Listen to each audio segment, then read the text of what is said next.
Mainly automation testing এর মাধ্যমে যে ম্যানুয়াল টেস্টিং এর যে টেস্ট কেস গুলো সেটাকে অটোমেটেড ভাবে স্ক্রিপ্টিং করা হয় এবং কোন একটা সফটওয়্যার অটোমেটেড টুলস এর মাধ্যমে এই টেস্ট কেস গুলোকে পারফর্ম করা হয় এবং এটা প্রপারলি ফাংশনিং কিনা সেটা ভ্যালিডেট করা হয়।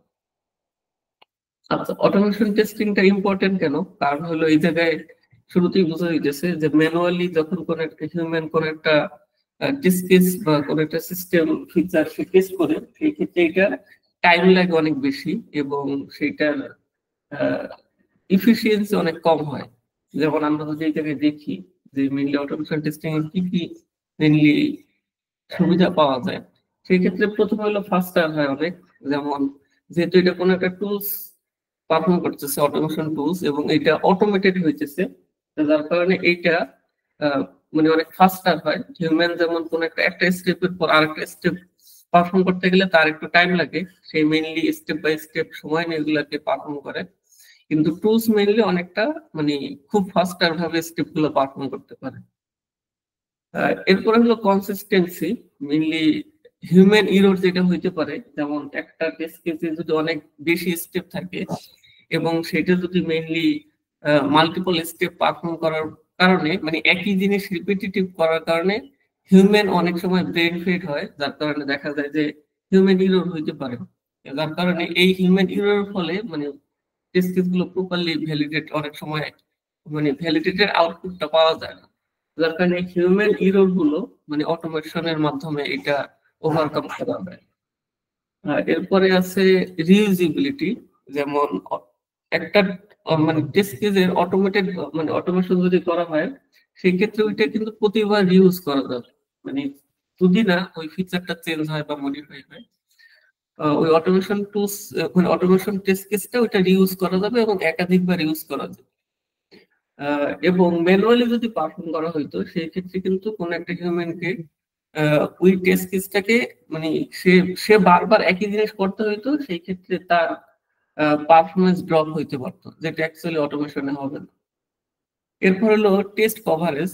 যেমন যদি মানে একটা ফিচারে অনেক টেস্ট কেস থাকে, সেই টেস্ট কেস গুলোকে একবার অটোমেশন স্ক্রিপ্ট করা হয়ে গেলে ওই ক্ষেত্রে কিন্তু টেস্টিং এর কভারেজটা বৃদ্ধি পায় এবং এইটা মানে ওই ওই টেস্ট কেস গুলাকে বারবার ইউজ করা যাবে, যার যার কারণে হিউম্যান এফোর্টটা অনেক কমে যাবে। এরপরে হলো ইমপ্রুভ অ্যাকুরেসি, যেটার কথা বলা হয়েছিল যে যে কোন একটা কিউএ ইঞ্জিনিয়ার মানে সে যদি ম্যানুয়ালি টেস্ট কেস গুলোকে পারফর্ম করে, সেই ক্ষেত্রে তার মানে লং টার্ম ধরে অটোমেশন গুলো মানে লং টার্ম ধরে তার ম্যানুয়াল টেস্টিং করার ফলে তার অ্যাকুরেসি ড্রপ হবে। কারণ হিউম্যান যেমন একটা ক্লান্ত হওয়ার একটা বিষয় আছে, কিন্তু অটোমেশন টুলস বা অটোমেশন তো একটা রোবট বা মেশিনের সাথে আমরা তুলনা করতে পারি। এটা তো আর ক্লান্ত হবে না বা ওর ভুল হওয়ার পসিবিলিটি থাকবে না, কারণ স্টেপ গুলো যেভাবে ডিফাইন করা ও এক্স্যাক্টলি সেম ভাবে স্টেপ গুলোকে বারবার পারফর্ম করবে, যার কারণে অ্যাকুরেসি ড্রপ হবে না এই ক্ষেত্রে।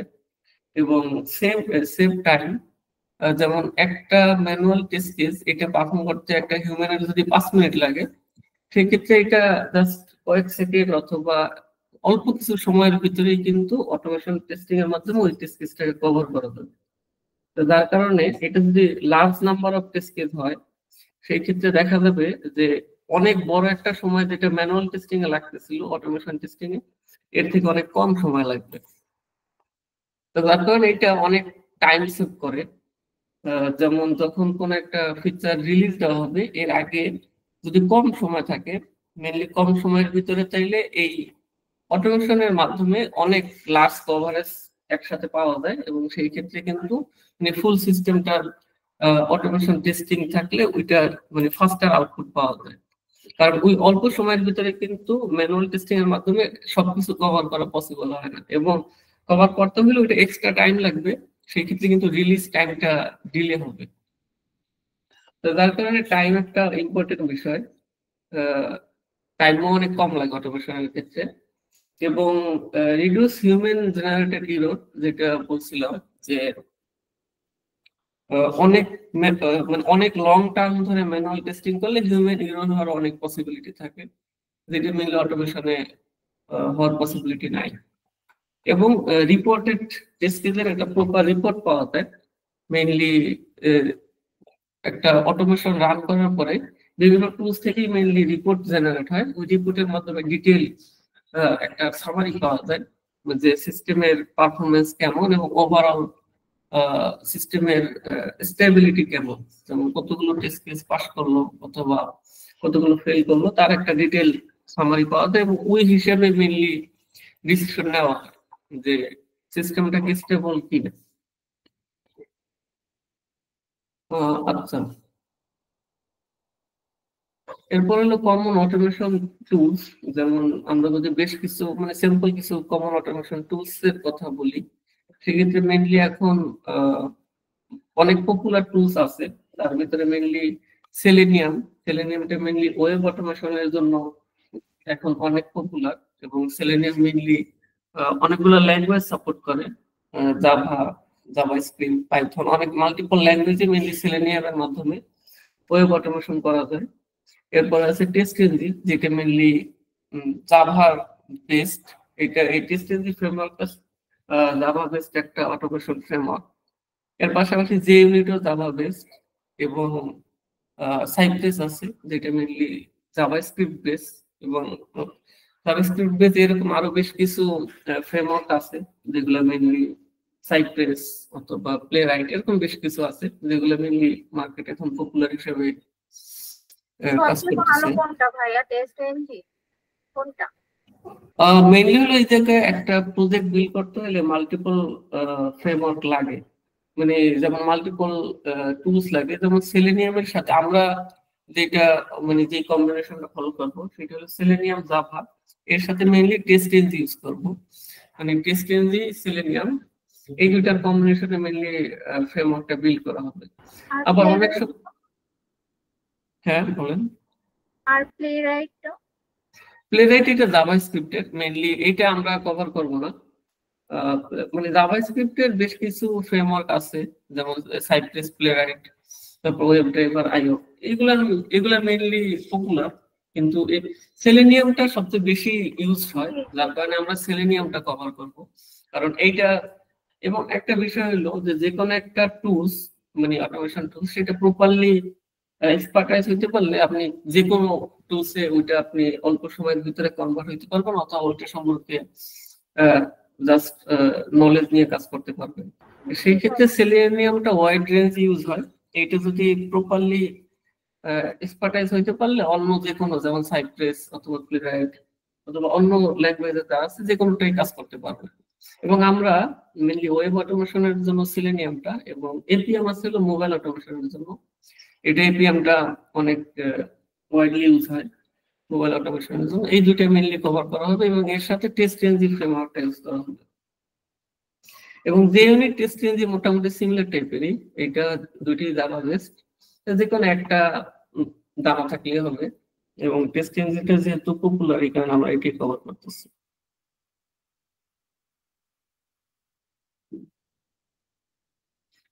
আচ্ছা, মেইনলি এই জায়গায় জাস্ট হলে আমরা একটা হাই লেভেল সামারি দেওয়ার জন্য যে কি কি অটোমেশন টুলস আছে এবং এছাড়া অনেক টুলস আছে যেগুলো মেইনলি সব বিভিন্ন কোম্পানি তাদের রিকোয়ারমেন্ট অনুসারে বা যে ল্যাঙ্গুয়েজ মেইনলি জাভা অথবা পাইথন, জাভাস্ক্রিপ্ট এই তিনটা ল্যাঙ্গুয়েজের টুলস গুলি বেশি ইউজ হয়।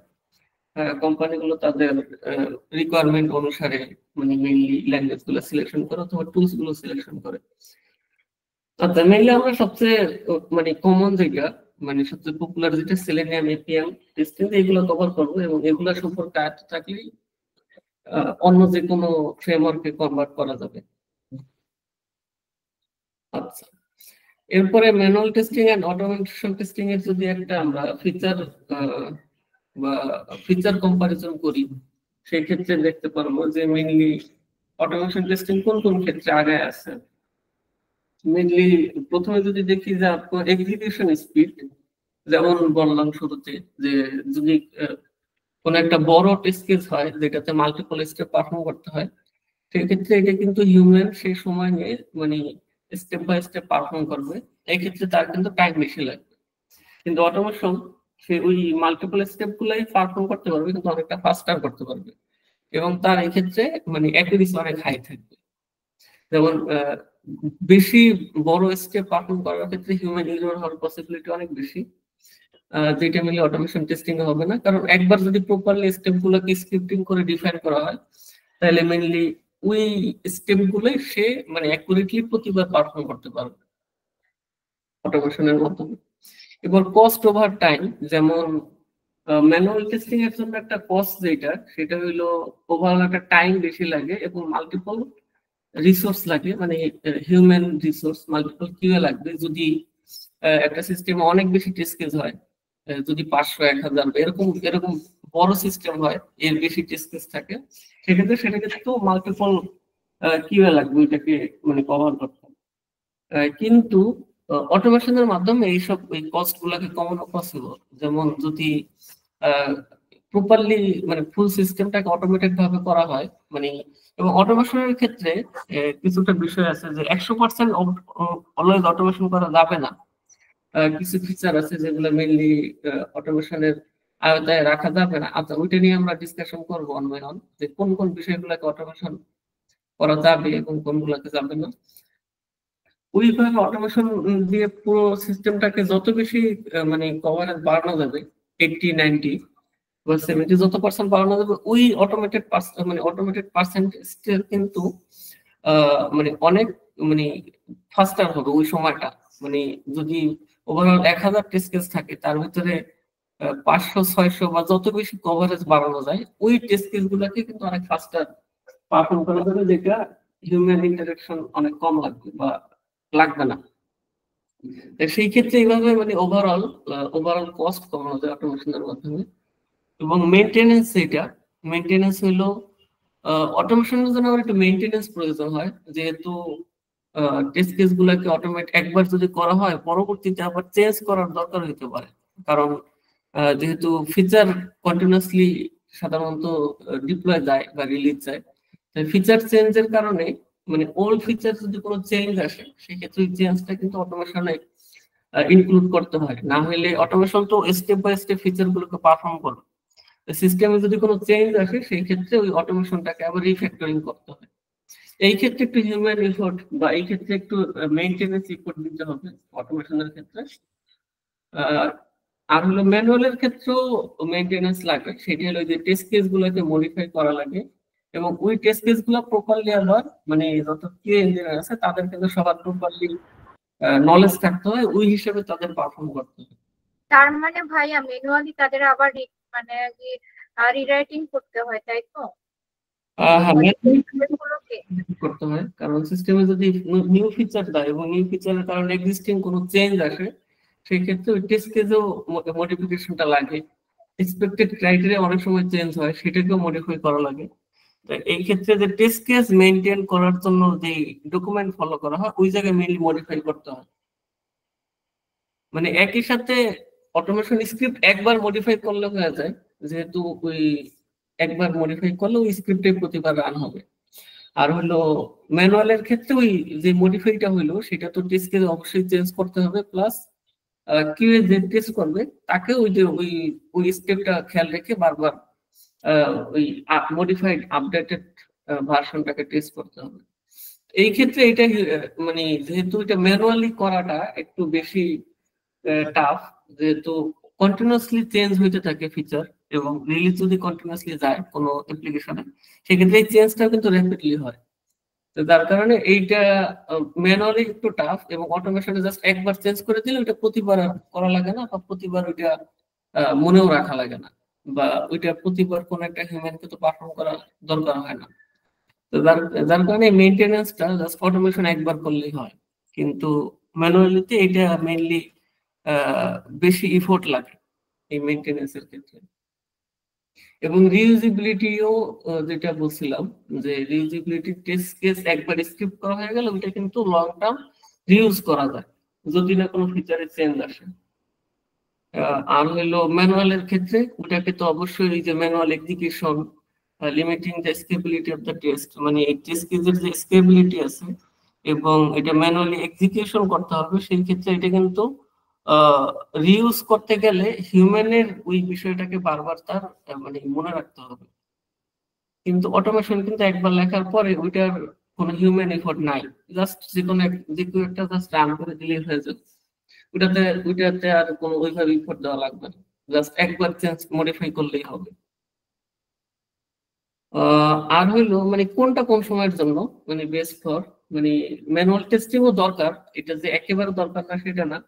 মেইনলি হলো এক্সপ্লোরেটরি টেস্টিং বা usability testing, ad hoc testing, এগুলা মেইনলি হলো সফটওয়্যার টেস্টিং এর বিভিন্ন ধরনের টাইপ।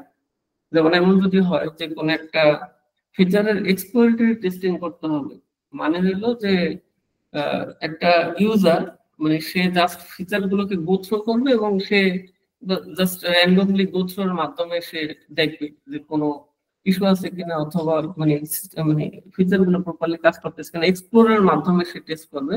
প্রিডিফাইন্ড টেস্ট কেস থাকবে না, মানে কেউ সে এক্সপ্লোর করবে এবং সে ফিচার গুলো চেক করবে।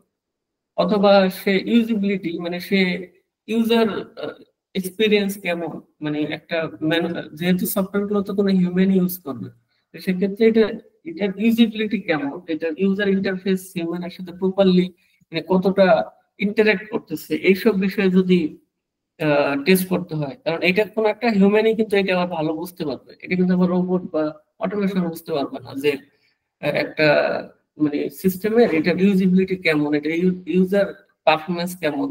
যেমন কোন একটা বাটনে ক্লিক করার পরে সেটা কত দ্রুত রেসপন্স করতেছে, অথবা সিস্টেমটা কি ল্যাগি কিনা, এটা কত ফাস্টার রেসপন্স করতেছে, এইসব বিষয়ে ইউজার ইন্টারাকশন গুলো ভ্যালিডেট করার জন্য কোন একটা হিউম্যানই কিন্তু সেটা বেটার আন্ডারস্ট্যান্ড করতে পারবে। তারপরে এইসব বিষয়গুলো মানে ম্যানুয়াল টেস্টিং এর মাধ্যমে দেখা হয়। আর অ্যাডহক টেস্টিংটা মেইনলি হলো যে কোন একটা নিউ ফিচার যদি আসে সেই ক্ষেত্রে র্যান্ডমলি পুরো একটা মানে ফিচারটাকে র্যান্ডমলি মানে কোন স্টেপ বাই স্টেপ না, সে জাস্ট হলো র্যান্ডমলি টেস্ট কেসগুলোকে পারফর্ম করতেছে, সেই ক্ষেত্রে ওই ম্যানুয়াল টেস্টিংটা দরকার হয়। মেইনলি হলো ইউজার ইন্টারফেস অথবা এই যে এক্সপ্লোর টাইপের টেস্টিং গুলাকে ম্যানুয়াল টেস্টিং করা হয়। এবং আরেকটা হলো যে ফিচার টেস্ট করার সময়, যে অনেক সময় অটোমেশন তো আগে স্ক্রিপ্টিং করতে হবে, স্ক্রিপ্টিং করার পরে তারপরে যে অটোমেশন ওইটা কভারেজ হবে। স্ক্রিপ্টিং না করলে তুই ফিচারটা অটোমেশনের আন্ডারে যাবে না। এই স্ক্রিপ্টিং করার আগ পর্যন্ত কিন্তু এটা ম্যানুয়াল টেস্টিং এর আমব্রেলার আন্ডারেই থাকে। যেমন কোন একটা ফিচার যখন শুরুতে রিলিজ দেওয়া হয়, ওই রিলিজ দেওয়া পর্যন্ত কিন্তু মানে যতক্ষণ না পর্যন্ত এটা প্রোডাকশনে রিলিজ দেওয়া হয়েছে এবং অটোমেশনের আন্ডারে নিয়ে আসা হয়েছে, এই টাইমটা কিন্তু এটা ম্যানুয়াল টেস্টিং এর আন্ডারে থাকে। তো যার কারণে কোন একটা ফিচার কিন্তু শুরুর পার্টটাতে ম্যানুয়াল টেস্টিং এর আন্ডারে থাকে। যে প্রথমে ডেভেলপার যখন রিকোয়ারমেন্ট অনুসারে ডেভেলপ করলো, এরপরে ওইটা মানে স্টেপ বাই স্টেপ কি পারফর্ম করার পরে সেটা যখন রিলিজ হয়ে যায়, মানে মেইন অ্যাকচুয়াল ইউজার কাছে প্রোডাকশনে রিলিজ দেওয়া হয়, এরপরে এটা অটোমেশনটা হয়তো রিলিজের আগেও করা হতে পারে অথবা রিলিজের পরেও করা হতে পারে, কিন্তু এই অটোমেশনের আসার আগ পর্যন্ত এটা মেইনলি ম্যানুয়াল টেস্টিং এর আন্ডারেই থাকে। মেইনলি যেটা অ্যাকচুয়ালি ফিচার টেস্ট বলে, যে ইনিশিয়াল লেভেলে ফিচারটাকে ডেভেলপ করার পরে মানে কিভাবে ওই ফিচারটাকে প্রপারলি সে টেস্ট করে, টেস্ট করার পরে সেটা হয়তো অটোমেশনের আন্ডারে নিলে তখন ওইটা ম্যানুয়াল টেস্টিং এর রিপোর্ট থেকে বাদ হয়ে যায়। যার কারণে ইনিশিয়াল ফেজে যে কোনো ফিচার ইনিশিয়াল ফেজে সেটা ম্যানুয়াল টেস্টিং এর আন্ডারেই থাকে, তারপরে সেটাকে অটোমেশনের আন্ডারে নেওয়া হয় পরবর্তীতে। এবং অটোমেশন টেস্টিং এর মেইনলি কি কি ইউজ হয় সেটা হলো রিগ্রেশন টাইপ অথবা পারফরম্যান্স মানে লোড টেস্ট অথবা ওই এপিআই টেস্ট, যেগুলোকে অটোমেশনের আন্ডারে নিয়ে আসা যায়। এবং রিগ্রেশন টেস্টিংটা হলো যে পুরো সিস্টেমের ইন্ড টু এন্ড সবকিছু টেস্ট করা। এবং এই ক্ষেত্রে রিগ্রেশনের ক্ষেত্রে যেটা হয় যে স্টেবল যে ফিচার গুলো আছে সেগুলোকে মেইনলি অটোমেশনের আন্ডারে আনা হয়। যেমন একটা সিস্টেমে যদি অনেক ফিচার থাকে, মানে কিছু ফিচার থাকে যেগুলো স্টেবল, ওইগুলো প্রতিনিয়ত চেঞ্জ হয় না, স্টেবল গুলাকে অটোমেশন আন্ডারে আগে সবার আগে নিয়ে আসা হয়, যাতে হয় যে এই স্টেবল গুলা বারবার ম্যানুয়ালি পারফর্ম করা না লাগে। এগুলো যদি ম্যানুয়ালি পারফর্ম করা না লাগে সেই ক্ষেত্রে কিন্তু এইটা অনেকটা টাইম সেভ হবে। যার কারণে স্টেবল ফিচার গুলাকে আগে অটোমেশন আন্ডারে নিয়ে আসা হয়, তারপরে যেগুলো মানে অনগোয়িং ডেভেলপমেন্ট চলে ওইগুলোর ভিতর থেকে পার্ট বাই পার্ট অটোমেশনে নিয়ে আসা হয়। কারণ যেগুলা র্যাপিডলি চেঞ্জ হয় ওগুলো কিন্তু অটোমেশন আনাটা আবার খুব বেশি ইফেক্টিভ না, কারণ র্যাপিডলি চেঞ্জ হলে সেই ক্ষেত্রে কিন্তু স্ক্রিপ্টও চেঞ্জ করা লাগবে র্যাপিডলি, এবং সেটা কিন্তু স্ক্রিপ্ট চেঞ্জ করার জন্য কিন্তু কোনো একজন কিউ ইঞ্জিনিয়ার বা অটোমেশন ইঞ্জিনিয়ার তার কিন্তু এফোর্ট দিতে হবে। যার কারণে এটা স্টেবল ফিচার গুলাকে সবার আগে অটোমেশনের আন্ডারে নিয়ে আসা হয়। এবং রিগ্রেশনে মেইনলি স্টেবল মানে মানে সিস্টেমের এন্ড টু এন্ড যত ফিচার কম্বিনেশন আছে সবকিছু দেখা হয়। মেইনলি কোন একটা রিলিজ দেওয়ার আগে মানে রিগ্রেশন টেস্ট করা হয় যে সবকিছু ঠিক আছে কিনা, বা মানে মেইনলি রিগ্রেশন টেস্টিংটা হলো যে নিউ একটা ফিচারের কারণে ওল্ড ওল্ড বা এক্সিস্টিং ফিচারের কোনো ইফেক্ট পড়ছে কিনা, বা এক্সিস্টিং ফিচার কি ব্রেক হয়েছে কিনা সেটা ভ্যালিডেট করা। এক্সিস্টিং ফিচার গুলা কিন্তু অটোমেশন আন্ডারে থাকলে ওটা কিন্তু জাস্ট রিগ্রেশন টেস্টের কভার হয়ে যাবে। তো যার কারণে ম্যানুয়াল টেস্ট হবে অলওয়েজ যেটা ইনিশিয়াল ফেজে আছে, মানে ডেভেলপমেন্ট চলতেছে এবং স্টিল রিলিজ হয় নাই এবং অটোমেশন আন্ডার আসে নাই, সেটা হবে ম্যানুয়াল টেস্টিং। আর যেগুলো রিলিজ হয়ে গেছে অথবা স্টেবল ফিচার ওইগুলা থাকবে অটোমেশন আন্ডারে। তাহলে যেটা হবে যে ইউজার অলওয়েজ নিউ ফিচার যেগুলো অ্যাকচুয়ালি ডেভেলপমেন্ট অনগোয়িং ওইগুলোর প্রতি ফোকাস করবে এবং ওইগুলোর ম্যানুয়াল টেস্টিং এর মাধ্যমে সে রিলিজ দিবে। আর যেগুলো স্টেবল ফিচার এবং সেগুলোকে তাইলে আর ম্যানুয়ালি পারফর্ম করা লাগবে না, ওইটা মেনলি অটোমেশনের মাধ্যমে সে কভার করবে এবং এই ক্ষেত্রে তার ম্যানুয়াল ইফোর্ট অনেকটা কমে যাবে এবং রিলিজ অনেক সফটওয়্যার রিলিজ অনেক ফাস্টার হবে। মেনলি ম্যানুয়াল টেস্টিংটাও মানে লাগে, কিন্তু অটোমেশনের মাধ্যমে হলো টেস্টিংটাকে অনেক ফাস্টার, অনেকটা অ্যাকুরেট এবং ওভারঅল রিলিজ প্রসেসটাকে আরো মানে স্মুথ করে। আচ্ছা, এরপরে হলো হিউম্যান এফোর্ট। যদি ম্যানুয়াল টেস্টিং এ তো পুরোটাই হিউম্যান এফোর্ট লাগে, এবং যদি কিউএ যত বেশি স্কিলড হবে মানে ম্যানুয়াল টেস্টিং তত বেশি ভালো হবে। কারণ কিউএ যদি সে মানে প্রপার এন্ড টু এন্ড সকল কম্বিনেশন সিনারিও গুলোকে সে কনসিডার না করে তাহলে কিন্তু মানে বাগ হইতে পারে, মানে বাগ পাওয়া যেতে পারে অথবা বাগ সুইটে দিতে পারে অথবা ইস্যু হইতে পারে। মানে যার কারণে ম্যানুয়াল টেস্টিং এর ক্ষেত্রে কিউএ কে অনেক মানে সে স্কিল যত বেশি হবে সে যত বেশি মানে তার এক্সপিরিয়েন্স থাকবে যে কিভাবে একটা ফিচার থেকে টেস্ট কেস গুলোকে আইডেন্টিফাই করে মানে বাগ আইডেন্টিফাই করা যায়, মানে তত বেশি ওই কিউএ সে তত বেশি বাগ আইডেন্টিফাই করতে পারবে। এই ক্ষেত্রে স্কিলড হইতে হবে তাকে। স্কিল না হলে সে যদি বেসিক টেস্টিং করে তাহলে কিন্তু বাগ থাকতে পারে, মানে সিস্টেমে বাগ মানে হিডেন ভাবেও থাকতে পারে আর কি। যার কারণে ম্যানুয়াল টেস্টিং এর জন্য এই যে হিউম্যান এফোর্টটা বেশি লাগে।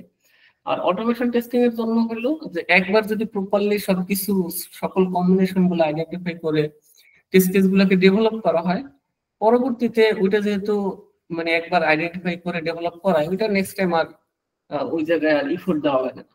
যার কারণে এই জায়গায় জাস্ট ইনিশিয়াল লেভেলে জাস্ট সবকিছু ডেভেলপ করতে যতটুকু ইফোর্ট লাগে পরবর্তীতে আর ইফোর্ট লাগে না। ভাইয়া তাহলে যে কোম্পানিগুলোতে আইটি কোম্পানিগুলোতে আলাদা আলাদা থাকে, অটোমেটেড টেস্টিং করার জন্য আলাদা আর ম্যানুয়ালের জন্য আলাদা? হ্যাঁ, আলাদা থাকে অনেক সময়। যেমন অটোমেশন করার জন্য আলাদাভাবে অটোমেশন ইঞ্জিনিয়ার হায়ার করা হয় যে যারা মেইনলি অটোমেশনকে ফোকাস করে। আবার ম্যানুয়াল টেস্টিং এর জন্য আলাদা ম্যানুয়াল টেস্টিং টেস্টার নেওয়া হয়। আবার অনেক সময় মানে এসকিউ ইঞ্জিনিয়ার হিসেবে মানে এই টাইটেলে নেওয়া হয় যারা মেইনলি ম্যানুয়াল অটোমেশন উভয় কাজই করে। তাদের মেইনলি আপনার ক্ষেত্রে তাহলে অটোমেশনটাই আপনি করেন? আমি মেইনলি ম্যানুয়াল টেস্টিংটাও করা হয়, যে যখন ম্যানুয়াল টেস্টিংটা লাগে হলো আপনার যখন ফিচার রিলিজ দেওয়া হয়, মানে ইনিশিয়াল ফেজে তো এটা অটোমেশনের আন্ডারে থাকে না। তো যার কারণে কোনো একটা নিউ ফিচার যখন রিলিজ দেওয়া হয় ওইটা কিন্তু পুরোটা ম্যানুয়াল টেস্টিং এর আন্ডারে থাকে। তো যার কারণে ম্যানুয়াল টেস্টিং লাগে, এটা অবশ্যই লাগে সব কোম্পানিতেই। কারণ ইনিশিয়াল ফেজে যখন ডেভেলপার একটা ফিচার ডেভেলপ করে কিউএর কাছে হ্যান্ড ওভার করে সাথে সাথে কিন্তু এটা অটোমেশনের আন্ডারে থাকে না। যার কারণে শুরুর ফেজটা ওইটা ম্যানুয়াল টেস্টিং দিয়েই ওইটা কভার করা হয়। তারপরে হয়তো ওইটাকে যদি কোনো একজন অটোমেশন ইঞ্জিনিয়ার অটোমেশনের আন্ডারে নেয় তারপরে এটা কিন্তু অটোমেশনে যায়। যার কারণে ম্যানুয়াল টেস্টিংটাও অবশ্যই। এবং হলো আরেকটা বিষয় যে অটোমেশন করবে তারও কিন্তু অবশ্যই ম্যানুয়াল টেস্টিং সম্পর্কে আইডিয়া থাকতে হবে। মানে হলো সফটওয়্যার টেস্টিং এর যে প্রিন্সিপাল গুলো, যে কিভাবে অ্যাকচুয়ালি টেস্ট করতে হয়, টেস্টিং এর টাইপ গুলো কি, এগুলো সম্পর্কে যদি সে আইডিয়া না থাকে সে কিন্তু স্ক্রিপ্টিং করার সময় ওই যে যেহেতু প্রপারলি সকল সিনারিও কম্বিনেশন কিভাবে টেস্ট কেস লিখতে হয়, কিভাবে একটা ফিচারকে বিভিন্ন টেস্ট কেসে কনভার্ট করতে হয়, এইসব বিষয়ে যদি তার নলেজ না থাকে তাহলে কিন্তু সে ওই জাস্ট স্ক্রিপ্ট লিখলেই হবে না, তার বাগগুলোকে প্রপারলি ক্যাপচার করতে হবে, সেটা কিন্তু সে মিস যাবে। যার কারণে অটোমেশন ইঞ্জিনিয়ারও তার সফটওয়্যার টেস্টিং প্রিন্সিপাল গুলো সম্পর্কে জানা থাকতে হবে, যেটা অ্যাকচুয়ালি থিওরিটিক্যাল বিষয় হিসেবে আমরা ধরি আর কি, ম্যানুয়াল টেস্টার বা বেশি এইসব বিষয়ে থাকে।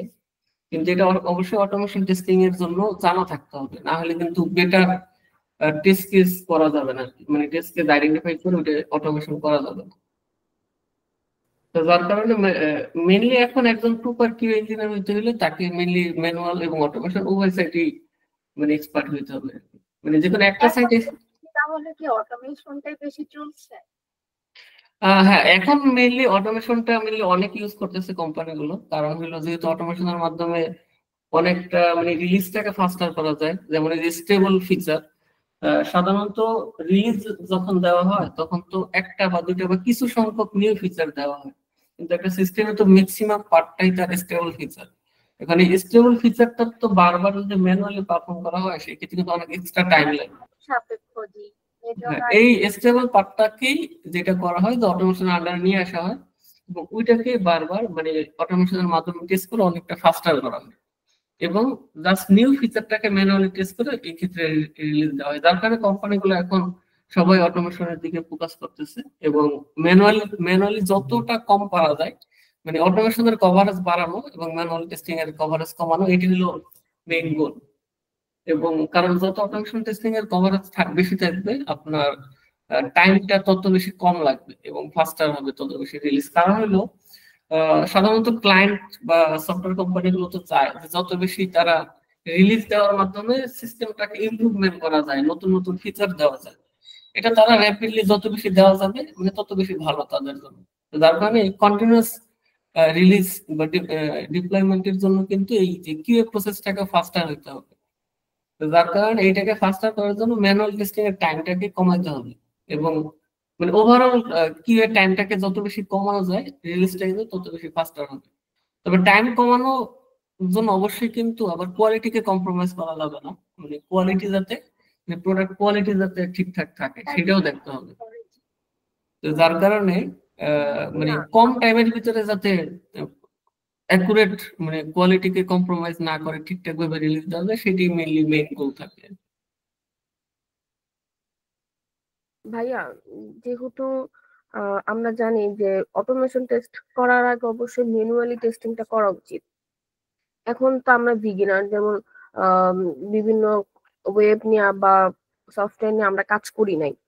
তো এখন যদি আমরা একটা প্রিপারেশন নিতে চাই যে ম্যানুয়াল টেস্টিং গুলো করবো, এই ধাপগুলো করব, এবং ওইগুলো হইতেছে গিটহাবে বা নিজের এক্সপিরিয়েন্স রাখবো, কিন্তু এটা কিভাবে করবো আমরা এখন? মানে আমাদের এখন মানে কি করা উচিত যে এই জিনিসগুলো আমরা যদি করে যাই তাহলে ইজিলি জব পাওয়ার ক্ষেত্রে কাজ করবে? কারণ যেহেতু বলছেন যে ম্যানুয়াল টেস্টিংটা লাগে। ম্যানুয়াল টেস্টিংটা মেইনলি হলো যে টেস্ট কেস গুলা মানে টেস্ট কেস লেখা এবং সেগুলোকে মানে প্রপার টেস্ট কেস লেখাটা হলো প্রথম কাজ। কারণ আপনি যদি একটা ফিচারকে মানে প্রপারলি মানে কি কি কম্বিনেশন হইতে পারে মানে এটাকে প্রপার টেস্ট করার জন্য তাকে একটা টেস্ট কেস লিখতে হবে, তারপরে সেই টেস্ট কেস গুলো ধরে আপনার টেস্ট কেসটা করা হয়।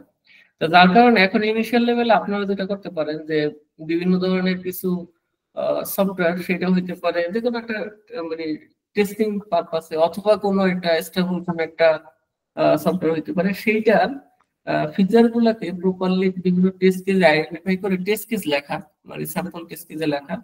যেমন এটা হইতে পারে ধরেন কোনো একটা মানে স্টেবল প্রোডাক্ট হইতে পারে বা যে কোনো কিছু, সেইটার জাস্ট টেস্ট কেস গুলাকে যদি আপনারা লিখে মানে বিভিন্ন ধরনের টেস্ট কেস তো বিভিন্ন ওয়েতেই এটা করা যায়। যেমন কোনো একটা শিটে অথবা অন্য কোনো টেস্ট কেস রাখার কোনো একটা টুলস যদি ইউজ করেন, অথবা মানে ইনিশিয়াল লেভেলে শিটের ভিতরে মেলে টেস্ট কেস মেনটেন করা যেতে পারে গুগল শিট অথবা এক্সেল এর মধ্যে। এগুলোর মধ্যে মেইনলি হলো আপনারা যদি টেস্ট কেস গুলাকে লিখেন, ওইটা মেইনলি একটা সিভিতে অ্যাড করার মতো একটা বিষয়, যে তখন কোম্পানিগুলো তারা যদি দেখে যে এই ক্যান্ডিডেট কিভাবে সে টেস্ট কেস গুলাকে ফিচার গুলাকে বুঝতে পারে বা কিভাবে সে তার টেস্ট কেস লেখার ক্যাপাবিলিটি কেমন, সেই ক্ষেত্রে কিন্তু তার ওই জায়গা থেকে একটা আইডিয়া নিতে পারে যে সে যেহেতু ভালোভাবে টেস্ট কেস গুলো লিখতে পারে, মানে টেস্ট কেস লিখতে পারলে সে এগুলাকে ম্যানুয়াল টেস্টিংও করতে পারবে। কারণ ম্যানুয়াল টেস্টিংটা তো আপনার মানে অ্যাকচুয়ালি আপনার যদি সফটওয়্যার টেস্টিং এর টাইপস গুলো বা প্রিন্সিপাল গুলো জানা থাকে আর টেস্ট কেস গুলোকে প্রপারলি আপনি আইডেন্টিফাই করতে পারেন, তাইলে মেনলি কিন্তু ম্যানুয়াল টেস্টিংটা অনেকটা মানে ঠিকঠাক ভাবে করা যায়। যার কারণে প্রথম লেভেল হবে যে আপনাদের বিভিন্ন ধরনের সিস্টেমকে টার্গেট করে মানে জাস্ট ইসের পারপাসে মানে পোর্টফোলিওতে যাতে অ্যাড করা যায় এই কারণে বিভিন্ন ধরনের টেস্ট কেস লেখা, এবং সেটা হতে পারে মাল্টিপল সিস্টেমের। সেক্ষেত্রে মাল্টিপল ওইগুলা কিন্তু সবগুলোই সিভিতে অ্যাড করতে পারবে, এবং সেই ক্ষেত্রে এই বিষয়গুলা মানে কোম্পানির যারা মেনলি হায়ার মানে স্টেপে আছে তারা যদি এইসব মানে টেস্ট কেস গুলো দেখে তাহলে কিন্তু তারা মানে বুঝতে পারবে যে এই ক্যান্ডিডেট সে কিভাবে সিস্টেমের ফিচার গুলোকে টেস্ট কেসে কনভার্ট করতে পারে। এরপরে হলো এই ওই টেস্ট কেস গুলোকে আপনি ধরেন সেম টেস্ট কেস গুলোকে আবার অটোমেশনের আন্ডারে যদি মানে অটোমেশন প্রজেক্টের মাধ্যমে করা হয় তাহলে কিন্তু সেটা ম্যানুয়াল এবং অটোমেশন দুইটাকে কভার করে ফেলতেছে আর কি। যার কারণে প্রথমে আপনারা টেস্ট কেস লেখেন এবং সেটাকে অটোমেশন করেন, এবং অটোমেশন তো সেটা অবশ্যই কোনো গিটহাবে বা কোনো একটা ভার্সন কন্ট্রোল সিস্টেমে আপলোড করতে হবে। ওই জায়গায় মেইনলি আপনারা রিডমি ফাইল অথবা এরকম ডেসক্রিপশন যে জায়গায় লেখা হয় ওই জায়গায় মেইনলি প্রপার বর্ণনা সহকারে বলা যেতে পারে যে মেইনলি এই টেস্ট কেস গুলোকে অটোমেশন করা হয়েছে। সেই ক্ষেত্রে সেটা কিন্তু মেইনলি একটা আপনার কম্বিনেশন ক্রিয়েট করবে যে ম্যানুয়াল টেস্টিং এর জন্য আপনি টেস্ট কেস প্রপারলি লিখতে পারেন এবং সেটাকে অটোমেশনও প্রপারলি করতে পারেন। তাহলে মেনলি এই বিষয়গুলা মানে প্রপারলি করা থাকলে এবং সেটা যদি প্রপারলি হয় সেই ক্ষেত্রে কিন্তু এটা মেনলি ইন্টারভিউ কলের জন্য অনেকটা ভালো কাজে দেবে। ভাইয়া আমরা যে টেস্ট কেসে লিখবো, এখন ইনিশিয়ালি আমরা কোন ধরনের সফটওয়্যার গুলাকে মানে টার্গেট করবো যে এগুলার উপর আগে টেস্ট কেস লিখবো? কারণ ধরেন এখন যেমন গুগল, আমি গুগল নিয়ে লিখতে গেলে মানে আমার পক্ষে আইডেন্টিফাই করা সবকিছু একসাথে করাটা অনেক টাফ হয়ে যাবে। তো প্রথমে আমি কোন সফটওয়্যার গুলা বা কোন টেস্ট কেস গুলা আগে কাজ করা শুরু করবো? আচ্ছা, এই জায়গায় ধরেন বর্তমানে যে মার্কেটে বিভিন্ন ধরনের ইগুলো আছে, যেমন কোন একটা ই কমার্স সাইটকে পিক করতে পারেন, যেমন ধরেন দারাজ অথবা এরকম অনেক ই কমার্স সাইট আছে, অথবা এরকম বিভিন্ন ধরনের যে সাইট গুলো আছে এগুলো কোন একটা পিক করে ওইটার কোন একটা মানে একটা এত এগুলো তো অনেক বড় বড় মেইনলি সফটওয়্যার, সেই ক্ষেত্রে একসাথে তো সব কভার করা পসিবল না। সেক্ষেত্রে আপনি ধরেন ছোট একটা মডিউল নিয়ে ওইটার জন্য 50টা 100টা টেস্ট কেস লিখলেন, তো সেই ক্ষেত্রে কিন্তু মেইনলি মানে অনেক হইতে হবে, হাজার হাজার টেস্ট কেস লিখতে হবে এরকম না, জাস্ট একটা মডিউল ধরে ওই মডিউলের কিছু টেস্ট কেস যদি লেখা হয় সেই ক্ষেত্রে কিন্তু একটা ওইটা একটা ইমপ্রেশন ক্রিয়েট করে যে আপনি ওই ফিচারটাকে প্রপারলি বুঝে ওইটাকে মেইনলি টেস্ট কেসে কনভার্ট করতে পারেন কিনা সেটা বোঝা যাবে। এইটা মেইনলি এটা যে কোনো সিস্টেমে হইতে পারে, মেইনলি এইভাবে নাম ধরে বলা যাবে না যে এটা তৈরি করেন। সেক্ষেত্রে ধরেন আপনারা দেখতে পারেন যে মার্কেটে মানে কোন কোন পপুলার সফটওয়্যার গুলো আছে যেগুলো মেইনলি সবাই ইউজ করে বা অনেক লার্জ ইউজার আছে, ওগুলো থেকে যে কোনো একটা পিক করে ওই ওই জায়গা থেকে তো আবার অনেক মাল্টিপল অনেক ফিচার থাকবে, সব ফিচার তো আর করার দরকার নেই বা সবকিছু তো আর জাস্ট শো করার জন্য লাগবে না। তো ওই জায়গা থেকে কিছু স্যাম্পল ফিচার নিয়ে ওই ফিচারের আবার একটা ফিচারে তো আবার অনেকগুলো মডিউল থাকে আর কি। যেমন আমরা যদি ই কমার্স একটা সাইটের সাথে তুলনা করি যে কিন্তু আপনার প্রোডাক্টের জন্য পেজ থাকে, তারপর কার্টের পেজ থাকে, তারপর সেটার জন্য আবার চেক আউট করার জন্য চেক আউটের জন্য আবার আলাদা মানে স্টেপ থাকে, সর্বশেষ পেমেন্টের জন্য স্টেপ থাকে। একসাথে তো সবকিছু লাগবে না। আপনি ধরেন কোন একটা প্রোডাক্ট পেজটাকে টার্গেট করতে পারেন, অথবা মানে যত বেশি কভার বাড়াতে পারেন তত ভালো। তারপরে একটা কার্ড পেজ ধরেন, একটা কার্ড পেজের আপনি অটোমেটিক্যালি টেস্ট কেস লিখবেন কিভাবে একটা প্রোডাক্ট কার্টে অ্যাড করতে হয়, সেটা রিমুভ করতে হয়, তারপর কার্টে অ্যাড হলে সেটা মেইনলি মানে ওই সিস্টেমের বিহেভিয়ার অনুসারে সেটা কিভাবে অ্যাড হওয়া উচিত, তারপর সেটা মানে কার্টে মানে এই যে ফাংশনালিটি গুলো এটা কোনো একটা ফিচার ধরে মেইনলি ওই ফিচারের জাস্ট আপনি কিছু টেস্ট কেস লেখেন। সেটা মানে খুব বেশি কমও না আবার বেশিও না, তাতে মোটামুটি একটা স্ট্যান্ডার্ড পর্যায়ে থাকে যে 50টা 100টা টেস্ট কেস লিখলেন, ওইটা দেখলে যাতে বুঝতে পারেন যে আপনি মেইনলি একটা ফিচারকে ধরে টেস্ট কেস গুলো লিখতে পারবেন। কারণ হলো এই টেস্ট কেস লেখাটা হলো ইম্পর্টেন্ট, কারণ আপনি যদি প্রপারলি ওই ফিচারের টেস্ট কেস গুলো লিখতে না পারেন ম্যানুয়ালি, তাহলে টেস্ট অ্যাকচুয়ালি কিভাবে করা হবে এটাই হলো বিষয়। কারণ ম্যানুয়ালি টেস্ট কেস করার মানে টেস্ট করার জন্য তো অবশ্যই একটা ওয়ে থাকতে হবে, একটা ফরম্যাট থাকতে হবে। র্যান্ডমলি তো আর টেস্ট মানে করা যাবে না। সেই ক্ষেত্রে কি হবে যে আপনার অনেক সিনারিও বাদ করে দেবে যদি র্যান্ডমলি টেস্ট করা হয়। কারণ যেহেতু এন্ড টু এন্ড মানে সকল সিনারিও পজিটিভ নেগেটিভ সকল সিনারিও মেনলি কভার রাখতে হবে যখন টেস্ট করা হয়। যে ইউজার অনেক সময় পজিটিভ ডেটা দিতে পারে অথবা নেগেটিভ ডেটা দিতে পারে, নেগেটিভ মানে যেটা এক্সপেক্টেড না সেটা দিল, সেই ক্ষেত্রে ওইটা সিস্টেম কিভাবে বিহেভ করে, মেনে হলো সকল সিনারিও গুলো কিন্তু করতে হয়, কম্বিনেশন করে তারপরে টেস্ট করতে হয়। যার কারণে টেস্ট কেসের মাধ্যমে হলে আপনি যে সকল বিষয়গুলোকে আইডেন্টিফাই করলেন যে এই ফিচারে এই মানে 10টা 20টা বা একটা নির্দিষ্ট সংখ্যক সিনারিও হইতে পারে, তারপরে সেই সকল scenario step by step perform করা, ম্যানুয়ালি পারফর্ম করা। যেমন এই জায়গায় যদি 50টা টেস্ট কেস থাকে সেটা স্টেপ বাই স্টেপ 1 2 3 এগুলো ধরে মানে প্রথম সিনারিও এটা ম্যানুয়ালি পারফর্ম করা হলো, সেটা পাস বা ফেল সেটার টেস্ট স্ট্যাটাস দেওয়া হলো। এইভাবে যতগুলো টেস্ট কেস আছে সবগুলো পারফর্ম করার মাধ্যমে মেইনলি আপনার সব সিনারিও আইডেন্টিফাই হয়ে মানে সিনারিও পারফর্ম করা হয়ে গেল। এখন এর ভিতর থেকে ধরেন আপনি টেস্ট কেস লেখার সময় কিছু সিনারিও আপনার মিস হয়ে গেল, তাইলে কিন্তু ওই সিনারিওতে কোনো ইস্যু থাকলে বাগ থাকলে সেটা কিন্তু আমার মিস হয়ে যাবে। যার কারণে যত বেশি আপনার সিনারিও গুলোকে আইডেন্টিফাই করা যায়, এবং এইটা হলো যে ম্যানুয়াল টেস্টিং এর সময় যে টেস্টের বিভিন্ন ধরনের টাইপস আছে, ওই জায়গায় মেইনলি বলা হয় যে কি কি ধরনের টেস্ট টাইপ আছে, ওই টাইপ গুলা যদি প্রপারলি জানা থাকে তাহলে মেইনলি আপনি ধরেন আরো বেটার টেস্ট কেস মানে লিখতে পারবেন। আচ্ছা, কারো কোশ্চেন আছে কোনো? কেউ হ্যান্ড রাইজ করছে না তো?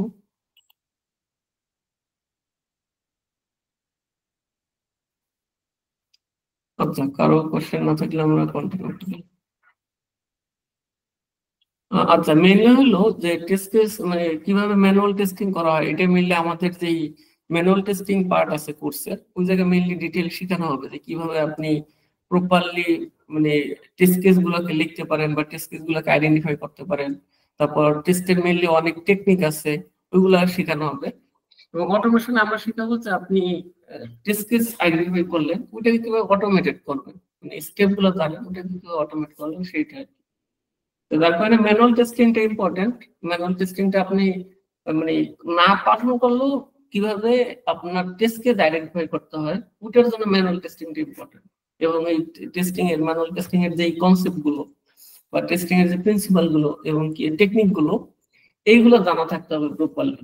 না হলে আপনি জাস্ট অটোমেশন স্ক্রিপ্ট লিখেই মানে সিস্টেমকে প্রপারলি মানে বাগ আইডেন্টিফাই করা যাবে না। আচ্ছা, কার কোনো কোশ্চেন আছে এই পর্যন্ত সুপার?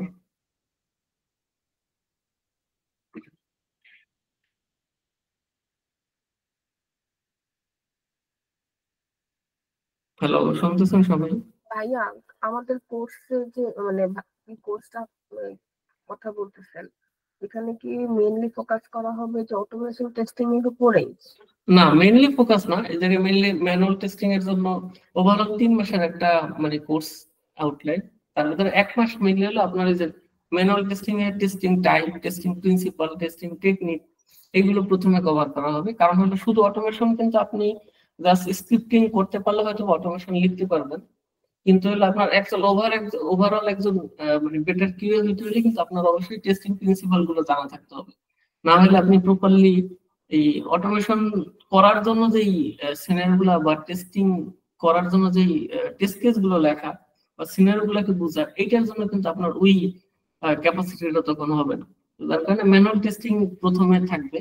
ওই জায়গায় মেনলি আপনার এই যে বিষয়গুলো বললাম যে আপনি কিভাবে মানে টেস্ট করার কিন্তু অনেক ওয়ে আছে, অনেক টেকনিক আছে।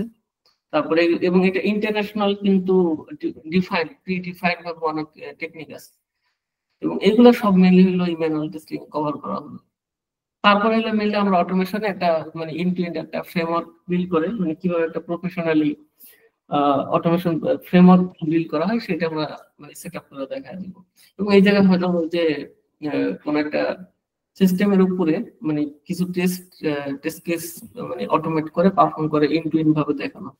এবং অটোমেশন টেস্টিং এর ভিতরে মেইনলি আপনার এপিআই অথবা এই যে ডেটাবেস টেস্টিং এর কিছু পার্ট থাকবে, এপিআই টেস্টিং কিছু থাকবে, এগুলো মেইনলি অটোমেশনের ভিতরে থাকবে।